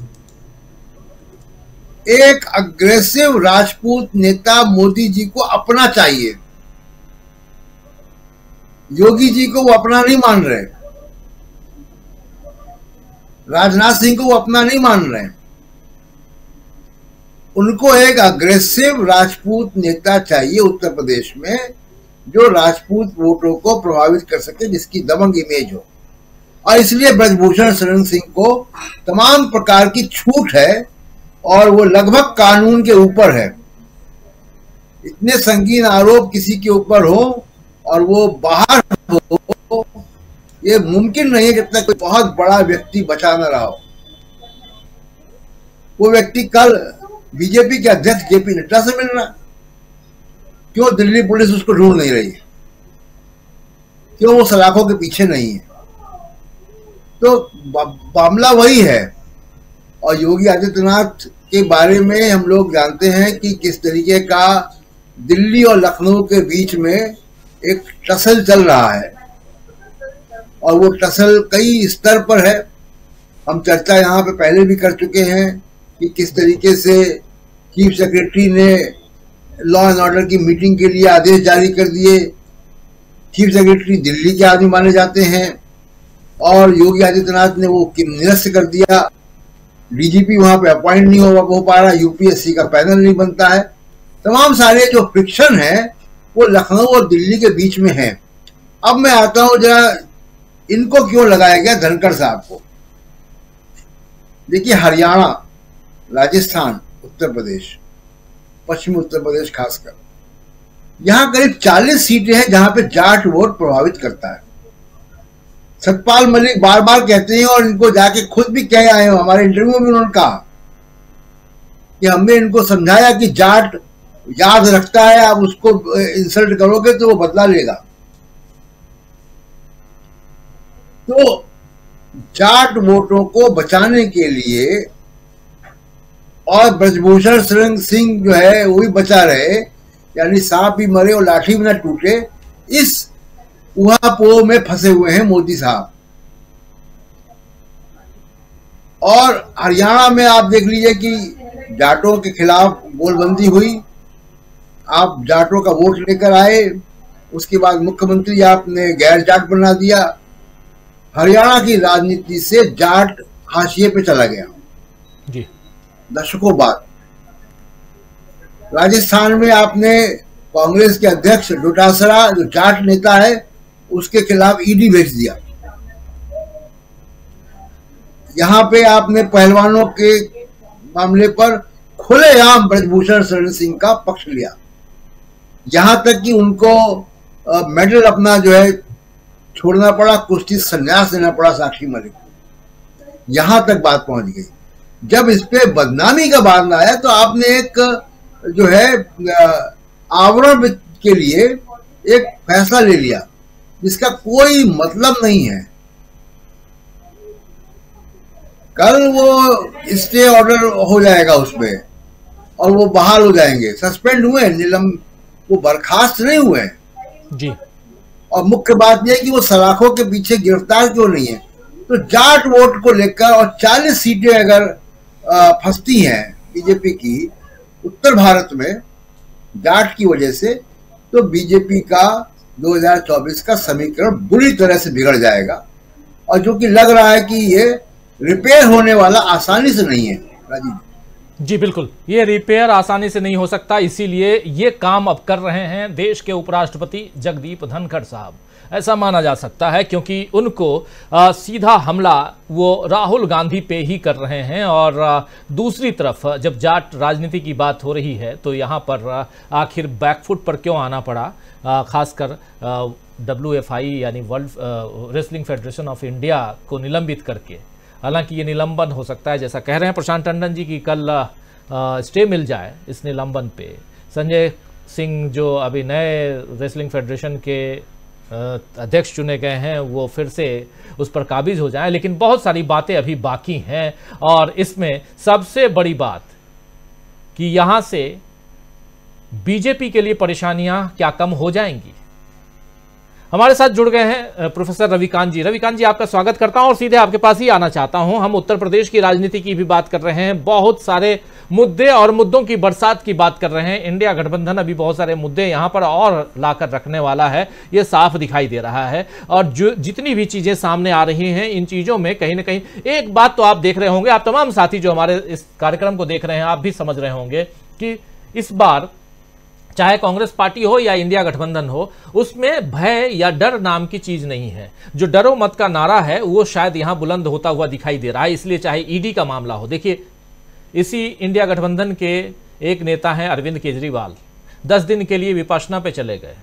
ईडी का नोटिस 21 तारीख को उनको वहां पहुंचना था, लेकिन वो चले गए, अब आएंगे तो देखा जाएगा। तो एक वो भय अब खत्म हो रहा है कहीं ना कहीं धीरे धीरे। और अगर ये डर खत्म हो जाता है प्रोफेसर रविकांत जी, तो सामने वाली पार्टी में कितना डर पैदा होगा, ये जरा बताइए। राजनीति में डर बहुत केंद्रीय तत्व बन गया है। अमित शाह जी का अगर वो आपको बयान याद हो कि कैसे कैसे आपको वीडियो बनाने हैं, मीम्स कैसे बनाने हैं, थोड़े हंसाने वाले तो थोड़े डराने वाले, और ये जो डर है उसको ही कायम रखना चाहते हैं मोदी जी। यही वजह है कि पत्रकारों को जेल में डाला गया, बुद्धिजीवियों को जेल में डाला गया, छात्रों पर लाठियां चलाई गई, सीए एनआरसी में महिलाओं तक को नहीं बख्शा गया, जेएनयू जामिया में क्या हुआ ये सबने देखा। अगर आप मोदी जी की गलत नीतियों की आलोचना करते हैं तो आप अर्बन नक्सल हो जाते हैं। तो डिफेम करना और डराना, ये दोनों काम नरेंद्र मोदी की सरकार करती रही है। वो काम उन्होंने विपक्ष पर भी किया और सबसे ज्यादा तो राहुल गांधी पर किया। लेकिन इस पूरे एक दशक के बीच एक वही व्यक्ति था जो डरा नहीं, और इतना ही नहीं जिसने इस डर के पूरे माहौल को बदलने के लिए, उस इकोसिस्टम को बदलने के लिए भारत जोड़ो यात्रा की और अल्पसंख्यकों से लेकर के उन विकलांगों तक के बीच में जाकर के किसानों, महिलाओं और नौजवानों के बीच में जाकर के डर से मुक्त होने के लिए आह्वान किया, डरो मत का नारा दिया, और डरा करके पूरी राजनीति वो करना चाहते हैं। ये मोदी जी की अपनी स्टाइल है। इंडिया अलायंस जैसे जैसे एकजुट हो रहा है वैसे लगता है कि अब डरने की बारी मोदी जी की है, और साक्षी मलिक के आंसुओं ने ही इतना डरा दिया उनको। और असली डर तो मोदी जी को सिर्फ चुनाव से लगता है। कुछ दिनों पहले अमित शाह ने एक इंटरव्यू में नहीं कहा था, 3 राज्यों में चुनावी सफलता के श्रेय देते हुए उन्होंने कहा कि नरेंद्र मोदी, नरेंद्र मोदी, नरेंद्र मोदी। और मैं जब मोदी जी की पॉलिटिक्स को देखता हूं और वो कब डरते हैं तो केवल इलेक्शन इलेक्शन इलेक्शन, इसके अलावा और कुछ नहीं होता है। जाटों के वोटों का डर नहीं होता, और जाट सिर्फ वोटर नहीं है, वो लाठी लेकर के खड़ा भी हो जाता है। पिछले दिनों देखा गया किसान आंदोलन के समय पे भी कि कोई भी उस तरह का उटपटांग व्यक्ति आता था तो उसको खदेड़ दिया जाता था। तो वो तो पूछेंगे भी कि काहे के लिए आए हो, वोट मांगने आए हो, क्यों आए हो, हिसाब दो पहले। तो एक डर ये भी है कि कहीं खदेड़े ना जाए, कहीं सवाल ना पूछे जाए, क्योंकि ये सवाल नहीं, जवाब नहीं देते हैं, वो जाकर के केवल डिलीवरी करते हैं। जैसे अभी वो पीले चावल दे रहे हैं, और जब ये निपट जाएगा 22 जनवरी के बाद प्रसाद बांटेंगे, बोलेंगे कि बीजेपी ने बनवाया है, अब बीजेपी को वोट करना है। तो ये इनका तो पूरा प्रोसेस चलता ही रहता है। अब रही बात इसकी कि राहुल गांधी के बारे में भी सुन रहे हैं कि शायद 10-12 जनवरी से यात्रा शुरू हो रही है। तो अभी जो माहौल बनाने की कोशिश हो रही है डराने की, लेकिन राहुल गांधी और इंडिया अलायंस जब मजबूती से खड़ा होगा तो असल में फिर बारी होगी कि मोदी जी और अमित शाह जी देखें कहीं ठिकाना डरने के लिए भी और दुबकने के लिए भी। ये आपको दिखाई पड़ेगा परिदृश्य, लेकिन उसके लिए एकजुटता जरूरी है और लोगों के भीतर से भी उस डर को निकालना जरूरी है। जो काम राहुल गांधी ने किया वो सारे विपक्ष को करना होगा और उन बुनियादी मुद्दों को रखना होगा। बेरोजगारी का सबसे बड़ा सवाल आज की तारीख में, महंगाई का सवाल, लोग त्राहिमाम कर रहे हैं। वो यहां दिखाया जा रहा है कि साहब अब तो विकसित भारत का सपना 2047 में देखिए क्या हो रहा है इस देश की राजनीति में। तो लोगों के का किस तरह से मजाक उड़ाया जा रहा है, उनके इमोशंस के साथ किस तरह से खेला जा रहा है, ये बड़ा भयावह है। और उसी की मुक्ति के लिए विपक्ष को एकजुट होकर के, लामबंद होकर के लोगों के बीच में जाने की जरूरत है। बाकी काम तो जो हो रहा है वो तो हो ही रहा है राजीव जी। बिल्कुल बिल्कुल, जो कुछ हो रहा है वो तो हम देख ही रहे हैं, लेकिन यहाँ पर बीजेपी की पुरजोर घेराबंदी कैसे हो रही है और क्या 2024 जो आ रहा है। बने रहिए, परिचर्चा अभी जारी है। वीडियो को लाइक और शेयर कर दीजिए और चैनल को सब्सक्राइब कर लीजिए। आइए आगे सुनते हैं इस परिचर्चा। ये परेशानियां खड़ा करने वाला है ये साल बीजेपी के लिए। 2024 में बहुत कुछ है, अगले 5 साल तक सत्ता पर कौन काबिज होगा ये भी 2024 में पता चल जाएगा। और अभी एक रिकॉर्ड, शायद मुझे लगता है कल प्रशांत टंडन जी ही कह रहे थे कि अब तक जितने भी ऐसे गठबंधन तैयार हुए हैं और सत्ता पक्ष को चुनौती इन गठबंधनों के जरिए अगर दी गई है तो उस चुनौती में सत्ता पक्ष की हार हुई है, जहां तक मुझे ध्यान आ रहा है कि कल प्रशांत जी ही कह रहे थे। और क्या ये जो गठबंधन है, इंडिया गठबंधन, ये जो जिस ढंग की चुनौती देने के लिए या देने की तैयारी कर रहा है, इस चुनौती के सामने बीजेपी की हार होगी? सवाल तो बहुत बड़ा है और अभी 6 महीने का वक्त है, 6 नहीं तो 4 महीने का वक्त जरूर है। और वैसे में इस सवाल का जवाब अभी ढूंढना, अभी खोजना बहुत मुश्किल है। लेकिन इतना जरूर है कि जो मुद्दे हैं उस पर चर्चा हो, और उनमें राम मंदिर से लेकर 370 और यूसीसी की बात भी हो रही है, कुछ जगहों पे बैकफुट की बात हो रही है और बहुत कुछ है। आना चाहता हूं अमलेंदु उपाध्याय जी आपके पास। अमलेंदु जी, आप किस हिसाब से देखते हैं इन मुद्दों की बरसात जो धड़ाधड़ इंडिया गठबंधन की तरफ से, और अब तो खुलकर ईवीएम की चर्चा, और सैम पित्रोदा अगर कर रहे हैं ईवीएम की चर्चा, कुछ पॉइंट्स को सामने रख के कर रहे हैं, साफ साफ बता रहे हैं कि इलेक्ट्रॉनिक वोटिंग मशीन में जब से वीवीपैट को जोड़ा गया है उसके बाद से इसकी हैकिंग संभव है। बोल रहे हैं इसका प्रमाण भी मैं देने की कोशिश करूंगा आने वाले समय में। आप याद कीजिए कि जब सैम पित्रोदा के साथ प्रशांत टंडन जी ने अपने इसी चैनल के लिए बातचीत की थी, तब भी ईवीएम को लेकर उन्होंने सवाल पूछे थे, और ईवीएम पर उस समय भी रुख जो था वैसा ही था जैसा आज है, और उसकी चर्चा भी अभी पैरेलली चलेगी, इसलिए ईवीएम की बात मैं यहां छेड़ रहा हूं। तो इन सारे मुद्दों को देखिए, चाहे ईवीएम की बात हो, चाहे किसानों की बात हो, गरीबी की बात हो, महंगाई की बात हो, युवाओं की बात हो, बेरोजगारी, रोजगार, जिन जिन मुद्दों को सामने रखिए, अब तो उसमें मिमिक्री, कार्टून, यूट्यूबर्स सब जुड़ते जा रहे हैं, आईपीसी, सीआरपीसी, ये सब कुछ जुड़ते जा रहे हैं, क्योंकि बहुत सारे कानून, बहुत सारे नियम बदल दिए गए हैं, वो भी जुड़ेंगे। कैसे देखा जाए अमलेंदु उपाध्याय जी इन तमाम मसलों को, और सामने चुनाव है? राजीव जी, मुझे लगता है कि ये चुनाव जिस तरीके से अब भारतीय जनता पार्टी लड़ने की कोशिश कर रही है, और विपक्ष खासतौर से इंडिया जिस तरीके से घेराबंदी करने की कोशिश कर रहा है, तो उसमें मुद्दे तो विपक्ष के ही पास है, भारतीय जनता पार्टी के पास मुद्दे नहीं है। और मजे की बात यह है कि बहुत से मुद्दे जो है वो भारतीय जनता पार्टी खुद तैयार करके विपक्ष को दे रही है। अब जिस तरीके से यूट्यूबर्स को और सोशल मीडिया को घेरने की तैयारी हो रही है ब्रॉडकास्टर बिल के जरिए, तो ये मुद्दा भी विपक्ष को अब सरकार दे रही है। ये मुद्दा जो है विपक्ष लेकर के नहीं आया है, सरकार इसको दे रही है। सीआरपीसी में जिस तरीके से बदलाव किए जा रहे हैं, यह मुद्दा भी विपक्ष को सरकार दे रही है। सांसदों का जिस तरीके से निलंबन किया गया, यह मुद्दा भी सरकार ने दिया।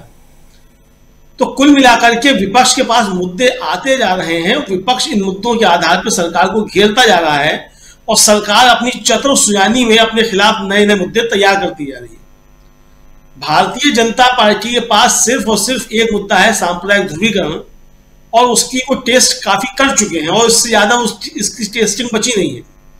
राम मंदिर जो है वो भी सांप्रदायिक ध्रुवीकरण का ही एक टूल है, और उस टूल के जरिए सांप्रदायिक ध्रुवीकरण को तेज करने की कोशिश भारतीय जनता पार्टी करेगी। लेकिन वो जहां करना है उसको, वहां वो ऑलरेडी जो है वो पीक पे पहुंच चुकी है, उससे ज्यादा वहां और कुछ जा नहीं सकता है। उसके बाद अगर गगरी भरेगी तो वो छलकेगी गगरी, तो उसका फायदा नहीं है, वो गगरी भरने का फायदा कुछ होगा नहीं भारतीय जनता पार्टी को। तो राम मंदिर के जरिए भी अगर आप जो है वो सांप्रदायिक ध्रुवीकरण उभारने की कोशिश करते हैं, तो वो वही सांप्रदायिक ध्रुवीकरण होगा जहां आप पहले से ज्यादा मजबूत हैं। तो कुल मिलाकर के मुझे लगता है कि भारतीय जनता पार्टी की ये कोशिशें बेकार जाएंगी सांप्रदायिक ध्रुवीकरण करने की, जिस तरीके से वो कोशिशें कर रही है। तो इसीलिए विपक्ष के पास जो है वो मुद्दों की भरमार है। और ईवीएम को लेकर के जिस तरीके से सब चीजें सामने आ रही हैं, सैम पित्रोदा ने हमारे चैनल पे भी कहा था, और कल भी जो है वो एक उसमें थे, लाइव थे कहीं, तो वहां भी उन्होंने जिस तरीके से बातें की हैं, तो उसमें साफ साफ यही है कि ईवीएम जो वो हैक हो सकती है, उसके अब सबूत आ रहे हैं किस तरीके से हैक हो सकती है।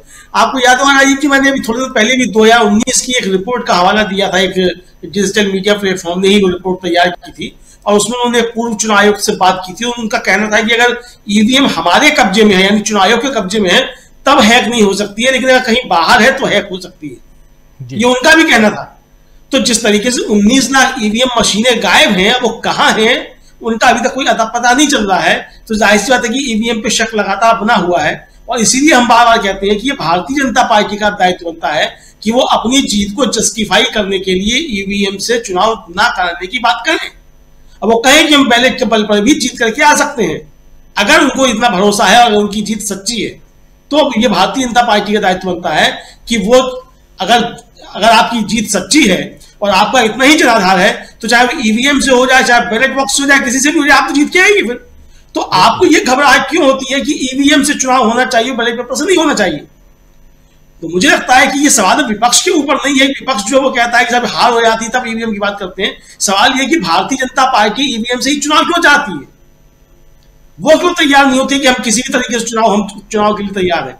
तो मुझे लगता है कि विपक्ष इस मामले को भी आगे बढ़ाएगा कि भारतीय जनता पार्टी बैलेट से चुनाव के लिए तैयार क्यों नहीं है, या वीवीपैट की पर्ची निकलती है उसकी काउंटिंग के लिए तैयार क्यों नहीं होना चाहती है भारतीय जनता पार्टी। आखिर कमजोरी किस जगह है? अगर भारतीय जनता पार्टी का इतना जनाधार है और जिस तरीके से मशीनें उसका जनाधार उगलती हैं, अगर ये सब सच है तो भारतीय जनता पार्टी तैयार हो जाएगी। ठीक है, वीवीपैट की मशीनों की जो पर्चियां उनकी भी जांच उसकी आप करा दीजिए काउंटिंग, कोई दिक्कत नहीं है। तो ये जो है मुझे लगता है भारतीय जनता पार्टी के लिए लगातार संकट बढ़ रहे हैं। अब जिस तरीके से प्रियंका गांधी ने आज राजीव जी ट्वीट किया, वो ट्वीट काफी कुछ महत्वपूर्ण है, और सबसे आखिरी जो उनका पहला है उस ट्वीट का वो बहुत ज्यादा महत्वपूर्ण है। और ये देखने में आ रहा है कि जो प्रताड़ित होता है भारतीय जनता पार्टी की सरकारें जो है उसी को और प्रताड़ित करती हैं, यानी जो पीड़ित है उसी को आप प्रताड़ित करने लग जाते हैं। और ये तमाम मसलों में जो है वो देखने में आया है जी। पहलवानों के मसले में भी यही मामला है। तो भारतीय जनता पार्टी के लिए मुद्दे तो जो है वो विपक्ष के पास लगातार बढ़ते जा रहे हैं। भारतीय जनता पार्टी में इनसे कैसे निपटती है और किस तरीके से 2024 के चुनाव में जाना चाहती है, ये भारतीय जनता पार्टी के ऊपर है। मैं फिर कहूंगा कि भारतीय जनता पार्टी के पास केवल एक मुद्दा है, सांप्रदायिक ध्रुवीकरण, उसके अलावा उसके पास और कोई मुद्दा नहीं है। अगर उसके पास और कोई मुद्दे हैं तो उन पर बात करें। अगर मान लीजिए उसने विकास किया है और भारत को विश्वगुरु बना दिया है, तो जाइए विश्वगुरु के नाम पे, फिर आपको राम मंदिर की आवश्यकता नहीं है, फिर आपको हिंदू मुसलमान करने की आवश्यकता नहीं है।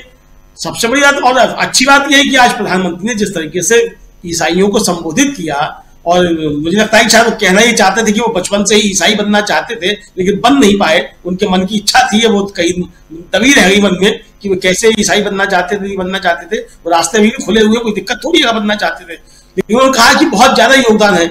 ये भी कहा उन्होंने कि फ्रीडम फाइट मूवमेंट में भी ईसाइयों का बहुत बड़ा योगदान है।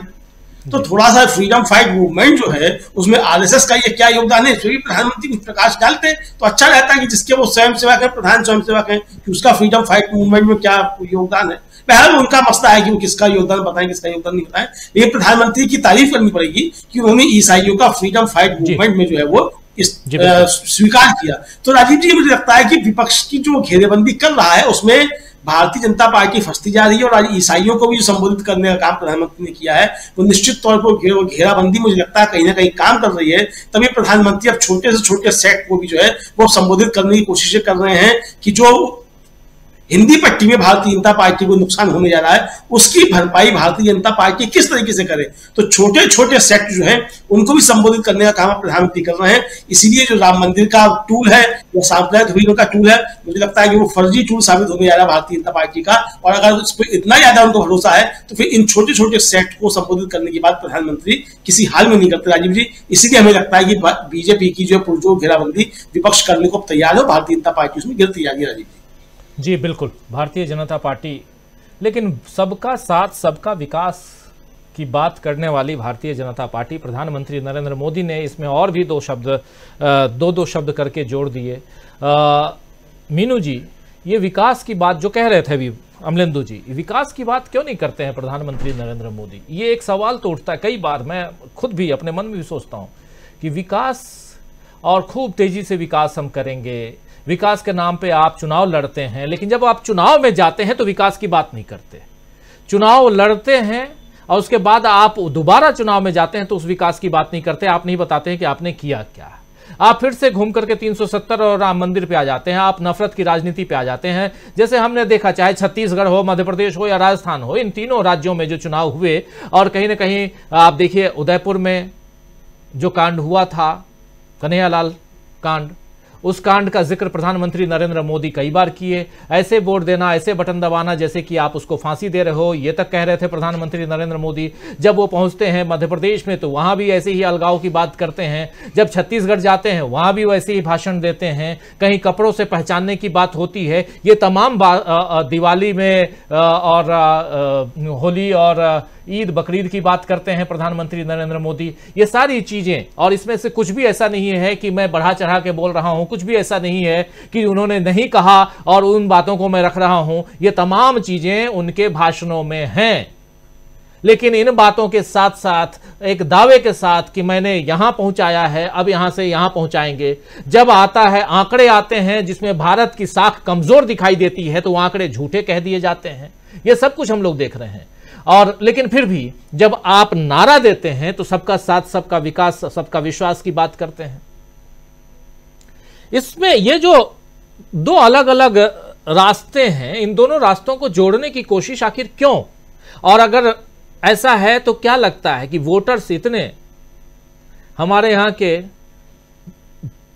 अब मैं क्या बोलूं, मूर्ख जैसे शब्दों का इस्तेमाल नहीं करना चाहता हूं, लेकिन 50% से ज्यादा का दंभ भरने वाली बीजेपी या 50% से ज्यादा वोट लेकर के हम 400 से ज्यादा सीटें ले आएंगे, ये कहने वाली बीजेपी विकास के नाम पर चुनाव क्यों नहीं लड़ती? सीधे सिंपल शब्दों में अगर देखा जाए तो इसकी विवेचना जरूरी है। मीनू जी। जी राजीव जी, विकास अगर इतना ही हुआ होता इन 10 सालों में तो आज 80 करोड़ की जनता मुफ्त अनाज पे निर्भर ना होती, क्योंकि ये सरकार उनके हाथ को काम, इसको कहते हैं रोजगार, वो नौकरी हो या कुछ अपना काम धंधा हो या कहीं दिहाड़ी काम हो, वो उपलब्ध कराने में बिल्कुल नाकामयाब रही है। इसकी वजह से आज 80 करोड़ की आबादी, इस देश का 1 अरब 40 करोड़ की आबादी में 80 करोड़ की आबादी आज सरकारी इमदाद पे निर्भर है। मतलब उनके घर में चूल्हा जब जलेगा जब सरकार 5 किलो राशन देगी। तो ये स्थिति है विकास की। तो और अगर विकास की बात करें तो विकास के नाम पे खाली हाईवेज बने हैं, और उन हाईवेज में भी क्या होता है, अंदर का गोरख धंधा क्या है, वो दर्शकों को बहुत अच्छी तरह से मालूम होगा कि ये जो हाईवेज का जो विकास हो रहा है, इनसे एक्चुअली तो विकास किसका हो रहा है ये कहने की किसी से छुपा नहीं है।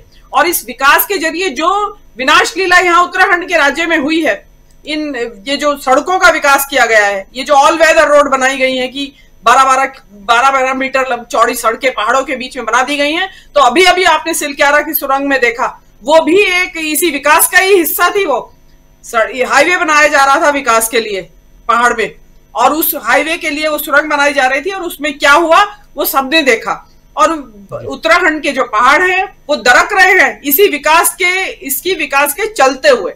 तो मोदी जी के पास विकास करने जो किया है उन्होंने, उसको कहने के लिए कुछ है नहीं, क्योंकि बेरोजगारी दर आज 40 सालों में सबसे ऊपर दर पे है, सबसे ऊपर रेट है आज, सबसे ज्यादा महंगाई आसमान छू रही है।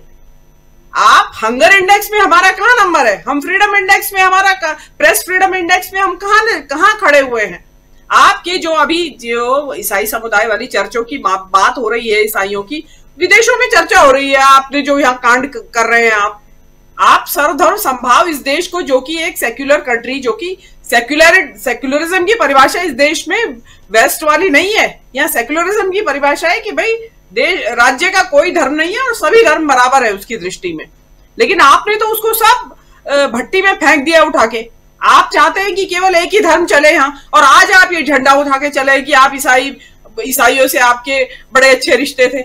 आज आप ये झंडा उठा के, आप बताइए, अगर ये जो आप इन्हीं के गुजरात में ही ले लीजिए ना, क्या स्थिति है, इनके भाजपा शासित प्रदेशों में ले लीजिए, दुनिया भर की मारपीट और पता नहीं क्या क्या होता रहता है चर्चों के ऊपर। आज आप वहां पहुंच गए हैं कि मैं तो ईसाई से मेरा पुराना नाता है। नाता तो इनका सभी से है और होना चाहिए, क्यों नहीं होना चाहिए। आपका तो हमेशा से, आपको ये सफाई देने की जरूरत क्या पड़ रही है? आपको ये सफाई देने की जरूरत ही नहीं होनी चाहिए। 10 साल से तो आप एंटी ईसाई मुहिम चला रखी है आपने, एंटी अल्पसंख्यक, उसमें सारे ही अल्पसंख्यक शामिल हैं, उसमें सिख हो, चाहे बौद्ध हो, चाहे जैन हो, चाहे ईसाई हो, कोई भी हो, सब आपके निशाने पे है। लेकिन आज जो ये आप कर रहे हैं, ये साफ ये दिखाई दे रहा है कि आप नौटंकी कर रहे हैं।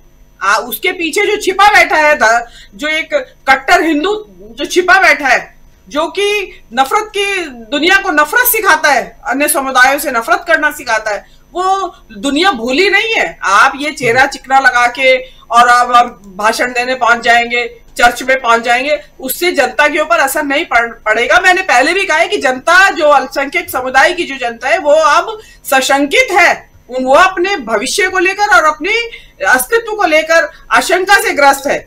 और ये जो नेशनल और इंटरनेशनल की आपके के साथ साथ इनका नॉर्थ ईस्ट में इनका आधार डगमगा रहा है। अभी जहां इन्होंने इतनी सालों से मेहनत करके वहां अपना बेस बनाया था, अब इसमें 2024 के चुनाव में देखिएगा आपकी वहां से क्या रिजल्ट आता है, क्योंकि सबको मालूम पड़ गया है कि अल्टीमेट क्या होने वाला है। अगर ये 2024 में जीत गए तो जो अल्पसंख्यक जो जितने भी है उसमें, चाहे ईसाई हो, चाहे मुसलमान हो, चाहे अन्य बौद्ध, हिंदू, जो भी जैन हो, जो भी है, उन सबको बड़ा भारी संकट में डालने वाली स्थिति आ जाएगी।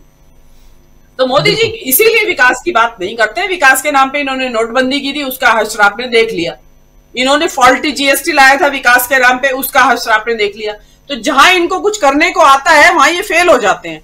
और जब इनको धर्म, हिंदू ईसाई, हिंदू और मुस्लिम और हिंदू और अल्पसंख्यक के विरोध में या यहाँ इस देश में नफरत का माहौल फैलाना होता है, वो उसमें ये पूरी तरह सफल रहते हैं।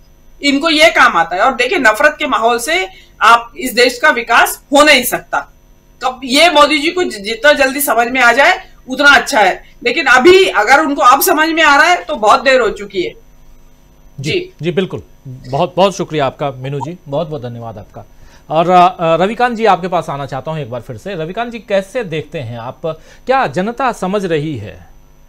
एक बड़ा वर्ग है, जब हम भी जाते हैं चुनावी दौरों में, लोगों से बात करते हैं, तो एक वर्ग है जो बिल्कुल इस ढंग से तैयार है कि उनको ये जो सांप्रदायिक ध्रुवीकरण है, नफरत की राजनीति है, वो बहुत पसंद आती है। और ऐसे लोग भी मिलते हैं जो नफरत की राजनीति जिनको बहुत पसंद है, जिनको राजस्थान में बाबा बालक नाथ पसंद थे, हालांकि वो मुख्यमंत्री नहीं बने, और प्रशांत टंडन जी तो उस एरिया में जाके घूम के आए थे पहले दौर में, और वो पसंद थे। ऐसे ही योगी आदित्यनाथ को अब मोदी के बाद योगी ये भी कहते हैं लोग कि योगी जी वो बिल्कुल उस ढंग के हैं जिनको कि मुख्यमंत्री ही नहीं है बल्कि देश के प्रधानमंत्री होना चाहिए, नरेंद्र मोदी के बाद वही होने चाहिए। ये जो तमाम बातें हैं, इस पर ज़रा अपने को इस पर चर्चा करनी चाहिए, और इसलिए भी करनी चाहिए कि एक वर्ग तैयार हो रहा है या हो गया है। इस वर्ग से, मतलब इस वर्ग को, इस क्लास को कैसे समझाया जाए कि जो नफरत आपके अंदर जहर की तरह आपके रगों में फैल रही है वो गलत है। चूंकि आप प्रोफेसर हैं, बच्चों को पढ़ाते हैं, इसलिए भी आपसे बेहतर कौन बता सकता है इस सवाल का जवाब। इस देश में बिल्कुल स्पष्ट विभाजन हो चुका है। अब अगर हम ये कहें कि विभाजन अभी नहीं हुआ है तो फिर ये शायद मुगालते में है।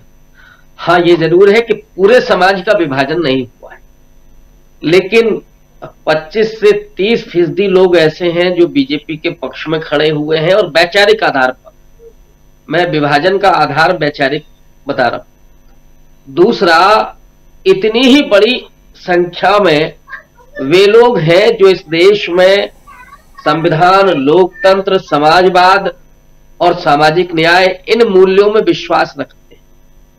और इसीलिए आप देखिएगा कि जहां पर विपक्ष उतना मुस्तैदी से लड़ता नहीं है, वहां पर भी 30, 35, 40% वोट मिल जाता है। अब रही बात इसकी कि इसके अलावा जो वोट है, जो करीब 30% लोग अगर बचे हैं, तो वो अधिकांश ये होता है कि वो नैरेटिव के आधार पर जाते हैं। नैरेटिव किसका मजबूत है, उसको, जिसको फ्लोटिंग वोटर हम लोग कहते हैं चुनावी राजनीति की भाषा में, ये 10 से 15% जो वोटर है, जो फ्लोटिंग वोटर है, वो वैचारिक आधार पर किसी पार्टी से जुड़ा नहीं है, और इसीलिए वो माहौल की तलाश में रहता है। वो कभी खुल के विरोध भी नहीं करेगा उस तरह से किसी का भी, लेकिन जिस पार्टी का वो पलड़ा भारी देखता है, या इस वोटर पर थोड़ा सा अर्थ का भी प्रभाव होता है, इस पर थोड़ा शाम को उस बोतल का भी प्रभाव होता है। तो कई तरह के प्रभाव भी इस पर डाले जाते हैं, क्योंकि यही आसानी से इधर से उधर आ जा सकता है। और उस मामले में बीजेपी का कोई शानी नहीं है। उनके पास जो संसाधन है, जो उनके पास कैडर है, जो उनके पास प्रोपेगेंडा है, अब आज की तारीख में जो वो 30% वोटर है वो बेहद बदहाली की स्थिति में, वो बेरोजगार भी है, गरीब भी है, परेशान भी है, अपमानित भी रोज हो रहा है और वो छुटकारा पाना चाहता है। तो एक बड़ा चेंज मोदी जी के इन 10 साल में दिखाई पड़ रहा है कि फ्लोटर जो वोटर है वो फ्लोटिंग वोटर भी परेशानी की अवस्था में है और वो बीजेपी से मुक्ति चाहता है। वो देख रहा है कि इंडिया अलायंस खड़ा हो रहा है क्या। अगर इंडिया अलायंस मजबूती के साथ सामने खड़ा होता है और 350 सीटों पर 1 to 1 फाइट होती है, राजीव जी इस बात को समझिएगा, अगर 1 to 1 फाइट होती है तो नरेंद्र मोदी को वोट तो मिलेगा। अभी उनके पास 37% वोट है, हालांकि उत्तर भारत में वो मोर देन 50% है। तो ये जो फ्लोटिंग वोटर है वो मोदी के खिलाफ जाएगा और उसका बड़ा नुकसान होगा मोदी जी को। और यहीं से आप विपक्ष की जीत को देखने की शुरुआत कर सकते हैं मैं कह रहा हूं, क्योंकि राजनीति में कब क्या हो कुछ पता नहीं। बने रहिए, परिचर्चा अभी जारी है। वीडियो को लाइक और शेयर कर दीजिए और चैनल को सब्सक्राइब कर लीजिए। आइए आगे सुनते हैं इस परिचर्चा नहीं। तो हालात तो इस समय एंटी इनकम्बेंसी की वजह से देश में जो खराब माहौल है, जो दलितों, पिछड़ों, आदिवासियों को लगातार अपमानित किया जा रहा है, महिलाओं के साथ क्या अत्याचार हो रहे हैं वो मणिपुर से लेकर के साक्षी मलिक के आंसुओं ने बता दिया है। मध्य प्रदेश में वो आदिवासी के ऊपर पेशाब करता हुआ बीजेपी के कार्यकर्ता का अहंकार दिखाई सबको पड़ता है और उस पर मोदी जी का कहीं कोई स्टैंड नहीं। बिल्कुल ठीक कहा प्रशांत जी ने कि अभी जो खेल हुआ है उसमें तो वो आदमी स्टे लेकर के फिर से बन जाएगा। लेकिन जाट वो कौम है जो एक बार ठान लेती है तो फिर छोड़ती नहीं है, जिसको गांव की भाषा में कहते हैं ना कि रगड़ रगड़ करके मारना।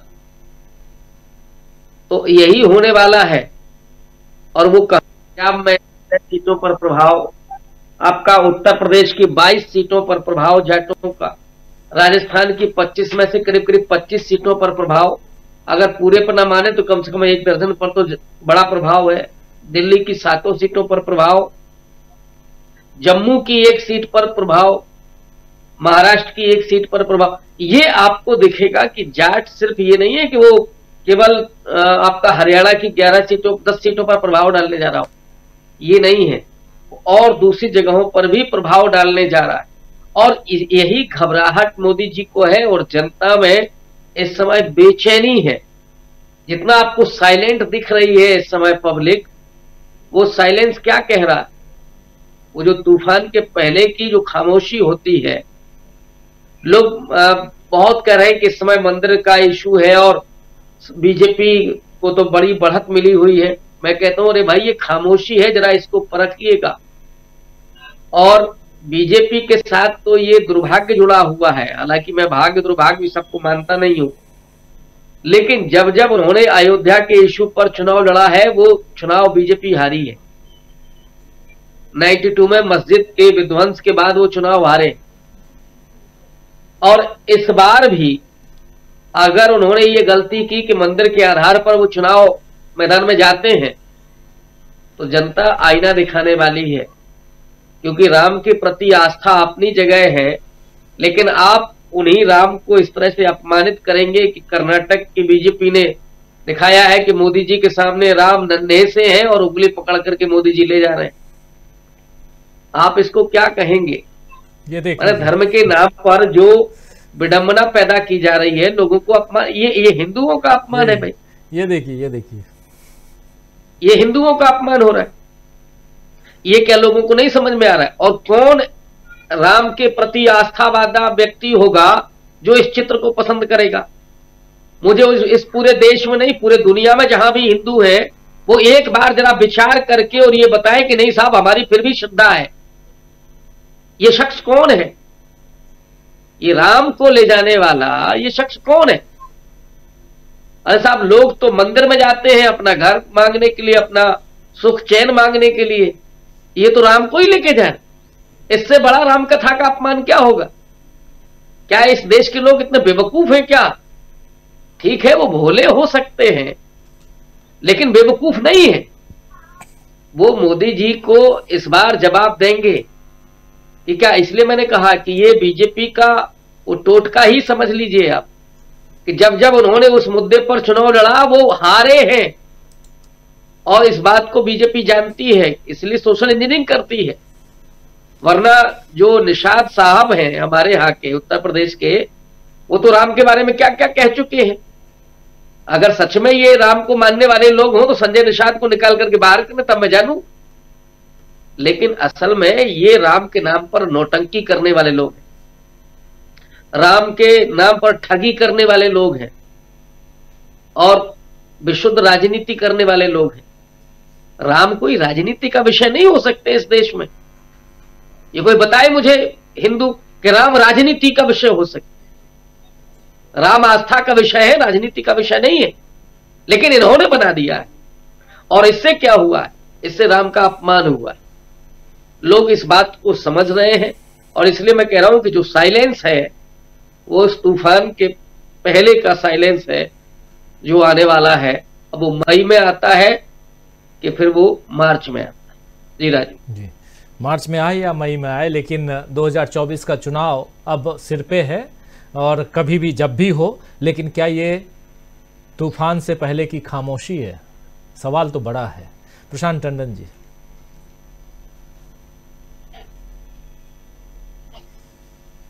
जी राजीव जी,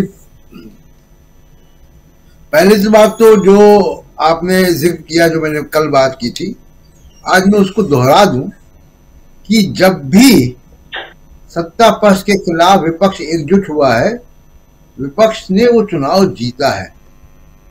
77 इंदिरा गांधी के खिलाफ जनता पार्टी चुनाव जीती थी।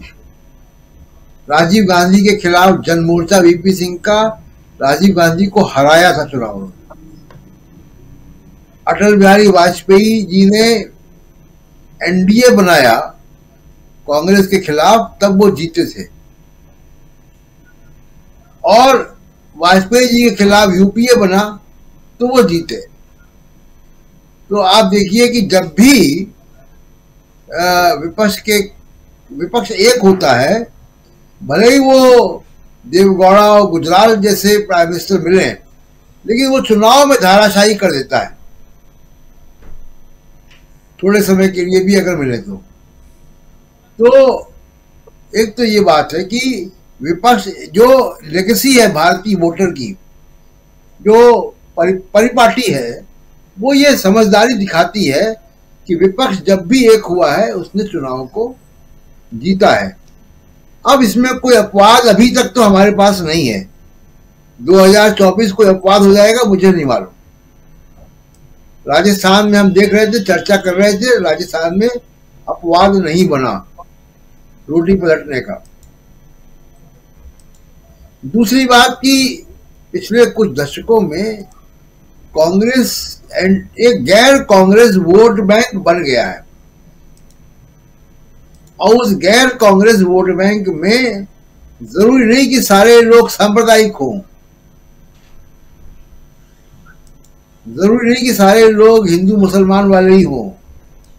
जिस फ्लोटिंग वोट की बात कर रहे हैं रविकांत जी, वो एक गैर कांग्रेस वोट बैंक बन गया है, जो कि बड़े पैमाने पर बीजेपी के अलावा क्षेत्रीय दलों को जाता है।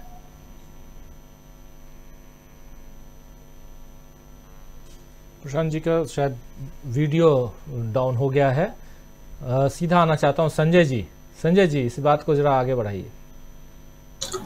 नहीं, मैं ये ऐसे देखता हूं कि जो भी स्थिति है, बीजेपी ने ये किया है कि कुछ लोगों को वोट दिलवाते हैं। मतलब धनखड़ जी उसके हाइट सबसे ऊपर है, लेकिन मुखिया का अपना वोटर होता है। तो मुखिया जिसको कहेगा लोग उसी को वोट देंगे।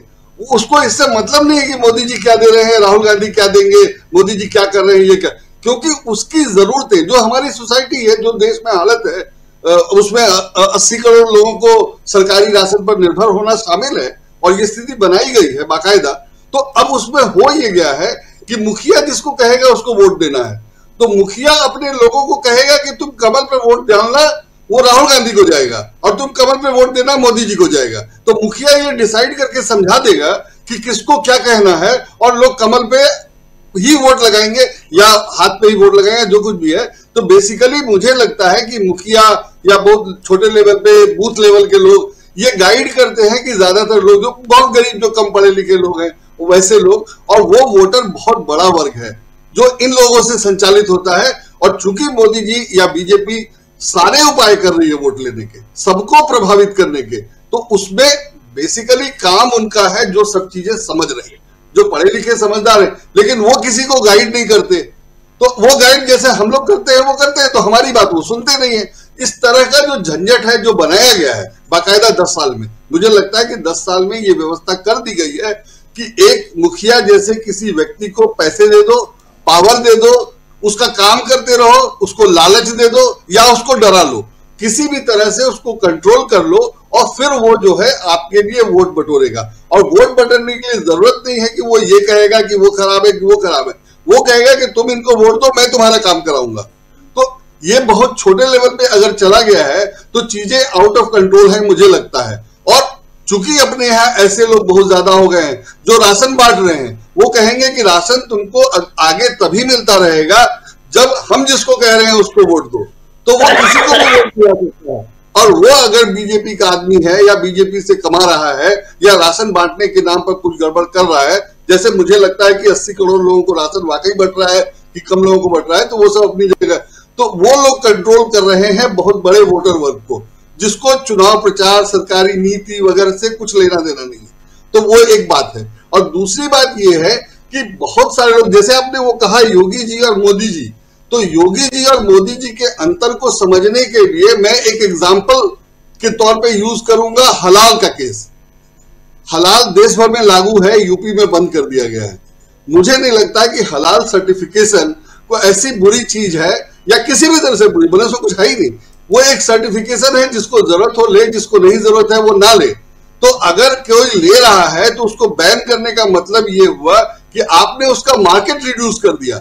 अगर यूपी में बैन कर दिया तो प्रोडक्ट के लिए प्रॉब्लम है कि या तो वो यूपी में बेचे ही नहीं या फिर वो हलाल सर्टिफिकेशन छोड़े। तो या तो वो यूपी का मार्केट छोड़े या हलाल सर्टिफिकेशन वाला मार्केट छोड़े। तो ये मोदी जी ने कर दिखाया, सॉरी योगी जी ने कर दिखाया, लेकिन मोदी जी ने नहीं किया है। देश भर में हलाल प्रमाणन चल रहा है, और तो ये मोदी और योगी का अंतर है। तो उनका बहुत डायरेक्ट, बहुत नीचे के लेवल तक काम हो रहा है योगी जी के लेवल पे, और मोदी जी के लेवल में उस तरह का है, तो जिसका असर दिखाई दे रहा है। तो अगर मोदी के बाद योगी वाली बात आएगी तो हम वहां जाएंगे। जो वोटर को कौन समझा रहा है? वोटर को तो कोई नहीं समझा रहा है कि अगर मोदी जी के बाद योगी आएंगे तो हलाल सर्टिफिकेशन बंद हो जाएगा। हलाल सर्टिफिकेशन बंद होना प्रतीक है कि हम जो चाहेंगे वो कर देंगे। अब उसमें ये किया जा रहा है कि तानाशाही की अच्छाई बताई जा रही है। व्हाट्सएप पे कहानी आई मेरे पास कि फला जगह कोई मोटरसाइकिल, बड़ी महंगी मोटरसाइकिल से जा रहा था और वो ट्रैफिक रेगुलेशन वो किया, तो पुलिस ने उसके, किसी और देश की कहानी कि पुलिस ने उसकी मोटरसाइकिल को मशीन में डाल करके धूल धूल कर दिया। तो अब ये कोई कायदा कानून से थोड़ी हो सकता है, और यह कायदे कानून से थोड़ी होना चाहिए। ये डेमोक्रेसी में तो हो ही नहीं सकता है, लेकिन इसी की तारीफ की जा रही है। तो और इसका एग्जाम्पल बहुत पुराना है, जैन दीक्षित की किताब, जैन दीक्षित जो पुराने विदेश सचिव थे, उनकी एक किताब में लिखा हुआ है कि जब पाकिस्तान में तानाशाही थी तो इंडियन भारतीय पत्रकारों का एक दल वहां गया था और उसने कहा कि हमें किसी हिंदू तीर्थ स्थल पे जाने के लिए हवाई जहाज चाहिए। तो तानाशाह को क्या था, उन्होंने ऑर्डर कर दिया, विमान मिल गया। और जब भारतीय पत्रकार लौट करके आए तो जैन दीक्षित से कहा कि देखिए कितनी जल्दी हमें हवाई जहाज मिल गया, हम घुमाए। भारत में तो प्रधानमंत्री दे ही नहीं सकता है, तो भारत का प्रधानमंत्री लोकतांत्रिक होगा तो कहां से विमान दे देगा, और तानाशाह होगा तो नहीं देगा। अगर इस बेसिक चीज को हम नहीं समझे, अगर भारतीय पत्रकार तब नहीं समझ रहे थे, उसमें तो अभी संजय जी तानाशाह होगा तो देना चाहेगा तब देगा। लोकशाही में तो आपका हक, और आप कह सकते हैं कि मेरा हक है, मैं चाहता हूं और आपको देना होगा, लेकिन यहां पे वहां कुछ और है। बिल्कुल। तो ये बताया, ये जयंत दीक्षित ने बताया, ये किताब में लिखा हुआ है, लेकिन इसको प्रचारित ऐसे किया जा रहा है जैसे कि तानाशाही बड़ी अच्छी चीज है और जो चाहे सो किया जा सकता है। वो बिल्कुल नहीं किया जा, और जो नहीं किया जा रहा है वो इसीलिए नहीं किया जा रहा है कि लोकतंत्र में किया नहीं जा सकता, किया नहीं जाना चाहिए। जैसे हम लोग कह रहे हैं कि आप विपक्षी सांसदों को बर्खास्त करके विधेयक पे विधेयक पास नहीं कराया जाता। शाहजी तो कह ही रहे हैं कि हमने बहुत अच्छा कानून बना दिया, क्रांतिकारी, ये सब कुछ बदल जाएगा, फैसले जल्दी होंगे, और सारे मुकदमे तो सरकार के हैं। सुप्रीम कोर्ट में ज्यादातर मुकदमे, जितने फैसले पिछले दिनों आए हैं सब सरकार के हैं, तो आम आदमी के तो फैसले ही नहीं हो रहे कि उसके लिए अदालत के पास समय नहीं है। और आप कानून बना के कह रहे हैं कि जल्दी फैसले होंगे, और कानून ऐसे बना रहे हैं जो विपक्ष रहेगा तो पास नहीं होता, और इसलिए आपने विपक्ष को हटा दिया। तो लोकतंत्र का क्या कर दिया वो तो सब लोग देख रहे हैं। लेकिन अगर ये लोग समझ नहीं रहे हैं, और समझ नहीं रहे मतलब अखबार नहीं समझ रहे, पत्रकार नहीं समझ रहे, संपादक नहीं समझ रहे, और फिर भी मोदी जी का समर्थन कर रहे हैं, तो कोई बात ही नहीं है। जैसे मोदी जी अलग अलग मुद्दे ले आते हैं, जैसे वो 5 ट्रिलियन की अर्थव्यवस्था वो कब पूरी हो रही थी और अभी 2028 तक नहीं होने वाली है, जबकि तभी पी चिदम्बरम ने कहा था नहीं, वो अब 2047 की बात हो गई। अब बिल्कुल बिल्कुल, तो 5 ट्रिलियन कब हो? तो मोदी जी ने जो विकास किया है वो यही है कि 5 ट्रिलियन की अर्थव्यवस्था जो है 2028 में जाके पूरी होगी, और होने वाली थी बहुत पहले। तो लेकिन इसको कोई देखता नहीं है, इसको कोई बताता नहीं है, और लोग समझ नहीं रहे हैं। लोग समझ रहे हैं कि मोदी जी ने मंदिर बनवा दिया, बड़ा काम किया, 2,05,000 हाँ वो कर सारा विकास करने लेके IMF ने कहा को ये देश उनके हवाले किया था। इस देश की जनता ने जो उनके कंधे पर ये बहुत बड़ा बोझ दिया, जिसको लोग कहते हैं, उनके भक्त लोग कहते हैं कि आजादी मिली देश को, असली आजादी, तो 54 लाख करोड़ का कर्ज था, मात्र 54 लाख करोड़ का कर्ज था हमारे ऊपर, हमारे देश के ऊपर। आज 2023 में हमारे देश के ऊपर 2,05,000 करोड़ का कर्ज हो गया है। तो आप समझ लीजिए कि देश किस दिशा में जा चुका है। जी बहुत शुक्रिया अदा करता हूं संजय जी, बहुत बहुत धन्यवाद। और प्रशांत जी, लेकिन प्रशांत जी जुड़े हैं हमारे साथ। प्रशांत जी अपनी बात पूरी कीजिए, आप बहुत इंपॉर्टेंट बात कह रहे थे, जरा उसको पूरी कीजिए, फिर इस कार्यक्रम को खत्म करते हैं। आज क्रिसमस है, बहुत सारे साथी हो सकता है जो क्रिसमस मनाने के लिए बाहर निकलना चाहते होंगे, तो इस कार्यक्रम को भी जल्दी खत्म करें। हम अपनी बात प्लीज रखिए। जी, तो राजीव जी मैं ये कह रहा था कि एक वोट बैंक है जो कि गैर कांग्रेस वोट बैंक के तौर पे बन गया है, और वो आप याद कीजिए कि वो कौन सा वोट बैंक है जो बीजेपी के पास है। वो वोट बैंक वही है जिसको हम आप जानते हैं, हम लोग अपने बचपन से जानते हैं ऐसे लोगों को जो हमारे घर परिवारों में, मोहल्लों में, चाय की दुकानों में, नुक्कड़ों में मिलते थे, जो ये कहते थे कि अंग्रेज अच्छे थे, जो ये कहते थे कि भारत में लोकतंत्र नहीं चल सकता, यहाँ मिलिट्री शासन होना चाहिए। ये जो समाज का हिस्सा है, ये मोदी साहब के आने के पहले तक हाशिए पर था। मोदी साहब के आने के बाद उसको नैतिक बल प्रदान हुआ है। उसको लगता है कि उनके जैसा कोई व्यक्ति पहुंच गया शीर्ष पद पर, और वो एक बड़ा हिस्सा है। दूसरी बात कि देखिए, जो नफरत की राजनीति की बात है राजीव जी, जिसकी चर्चा हम पिछले 3-4 दिन से कर रहे हैं, वो एक सैचुरेशन पॉइंट पे ऑलरेडी पहुंच चुकी है। अभी अमरेंदु जी और रविकांत जी यही बात कर रहे थे, उसमें अब इजाफा नहीं हो रहा है। राम मंदिर से भी इजाफा नहीं होगा, वो राम मंदिर से सिर्फ इतना होगा कि हाँ, वो वोट जितना बना हुआ है वो छिटकेगा नहीं जी। तो एक तो ये बहुत महत्वपूर्ण बात है कि वो उसमें इजाफा नहीं हो रहा है। दूसरी बात की देखिए, जो आज आपने कहा कि बड़ा दिन है ईसाइयों का, और मोदी साहब ने बहुत खुले दिल से ईसाइयों को याद किया है। मैं भी कुछ एक चीज याद करना चाहता हूँ राजीव, मोदी जी का ईसाई प्रेम। एक चीफ इलेक्शन कमिश्नर थे लिंगडो साहब, गुजरात के चुनाव हो रहे थे, और गुजरात के चुनाव के समय लिंगडो साहब ने, वो आजकल के चुनाव आयुक्त के तरह से नहीं थे लिचगिच, वो सख्त थे। उन्होंने गुजरात के चुनाव में कुछ सख्ती बरती, तो मोदी साहब ने उनका पूरा नाम लिया, जेम्स माइकल लिंगडो, और ये बताया अपने मतदाताओं को कि ये ईसाई हैं। तो किसी को कपड़ों से पहचानवाते हैं, किसी को नाम से पहचानवाते हैं। बिल्कुल बिल्कुल आप सही कह रहे हैं प्रशांत जी, बिल्कुल सही कह रहे हैं।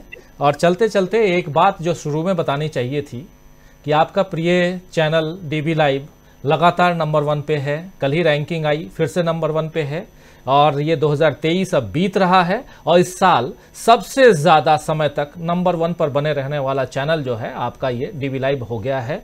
और ये आप तमाम साथी जो हमारे साथ बने हुए हैं, जो हमें इतना प्यार देते हैं, हमारी बातों पर भरोसा करते हैं, हमारे तमाम खबरों को आप देखते सुनते उसके व्यूज बढ़ाते हैं, उनको दूसरों तक पहुंचाते हैं, ये सब आपके कारण ही संभव हो पाया है। आशा है ये कार्यक्रम आपको पसंद आया होगा।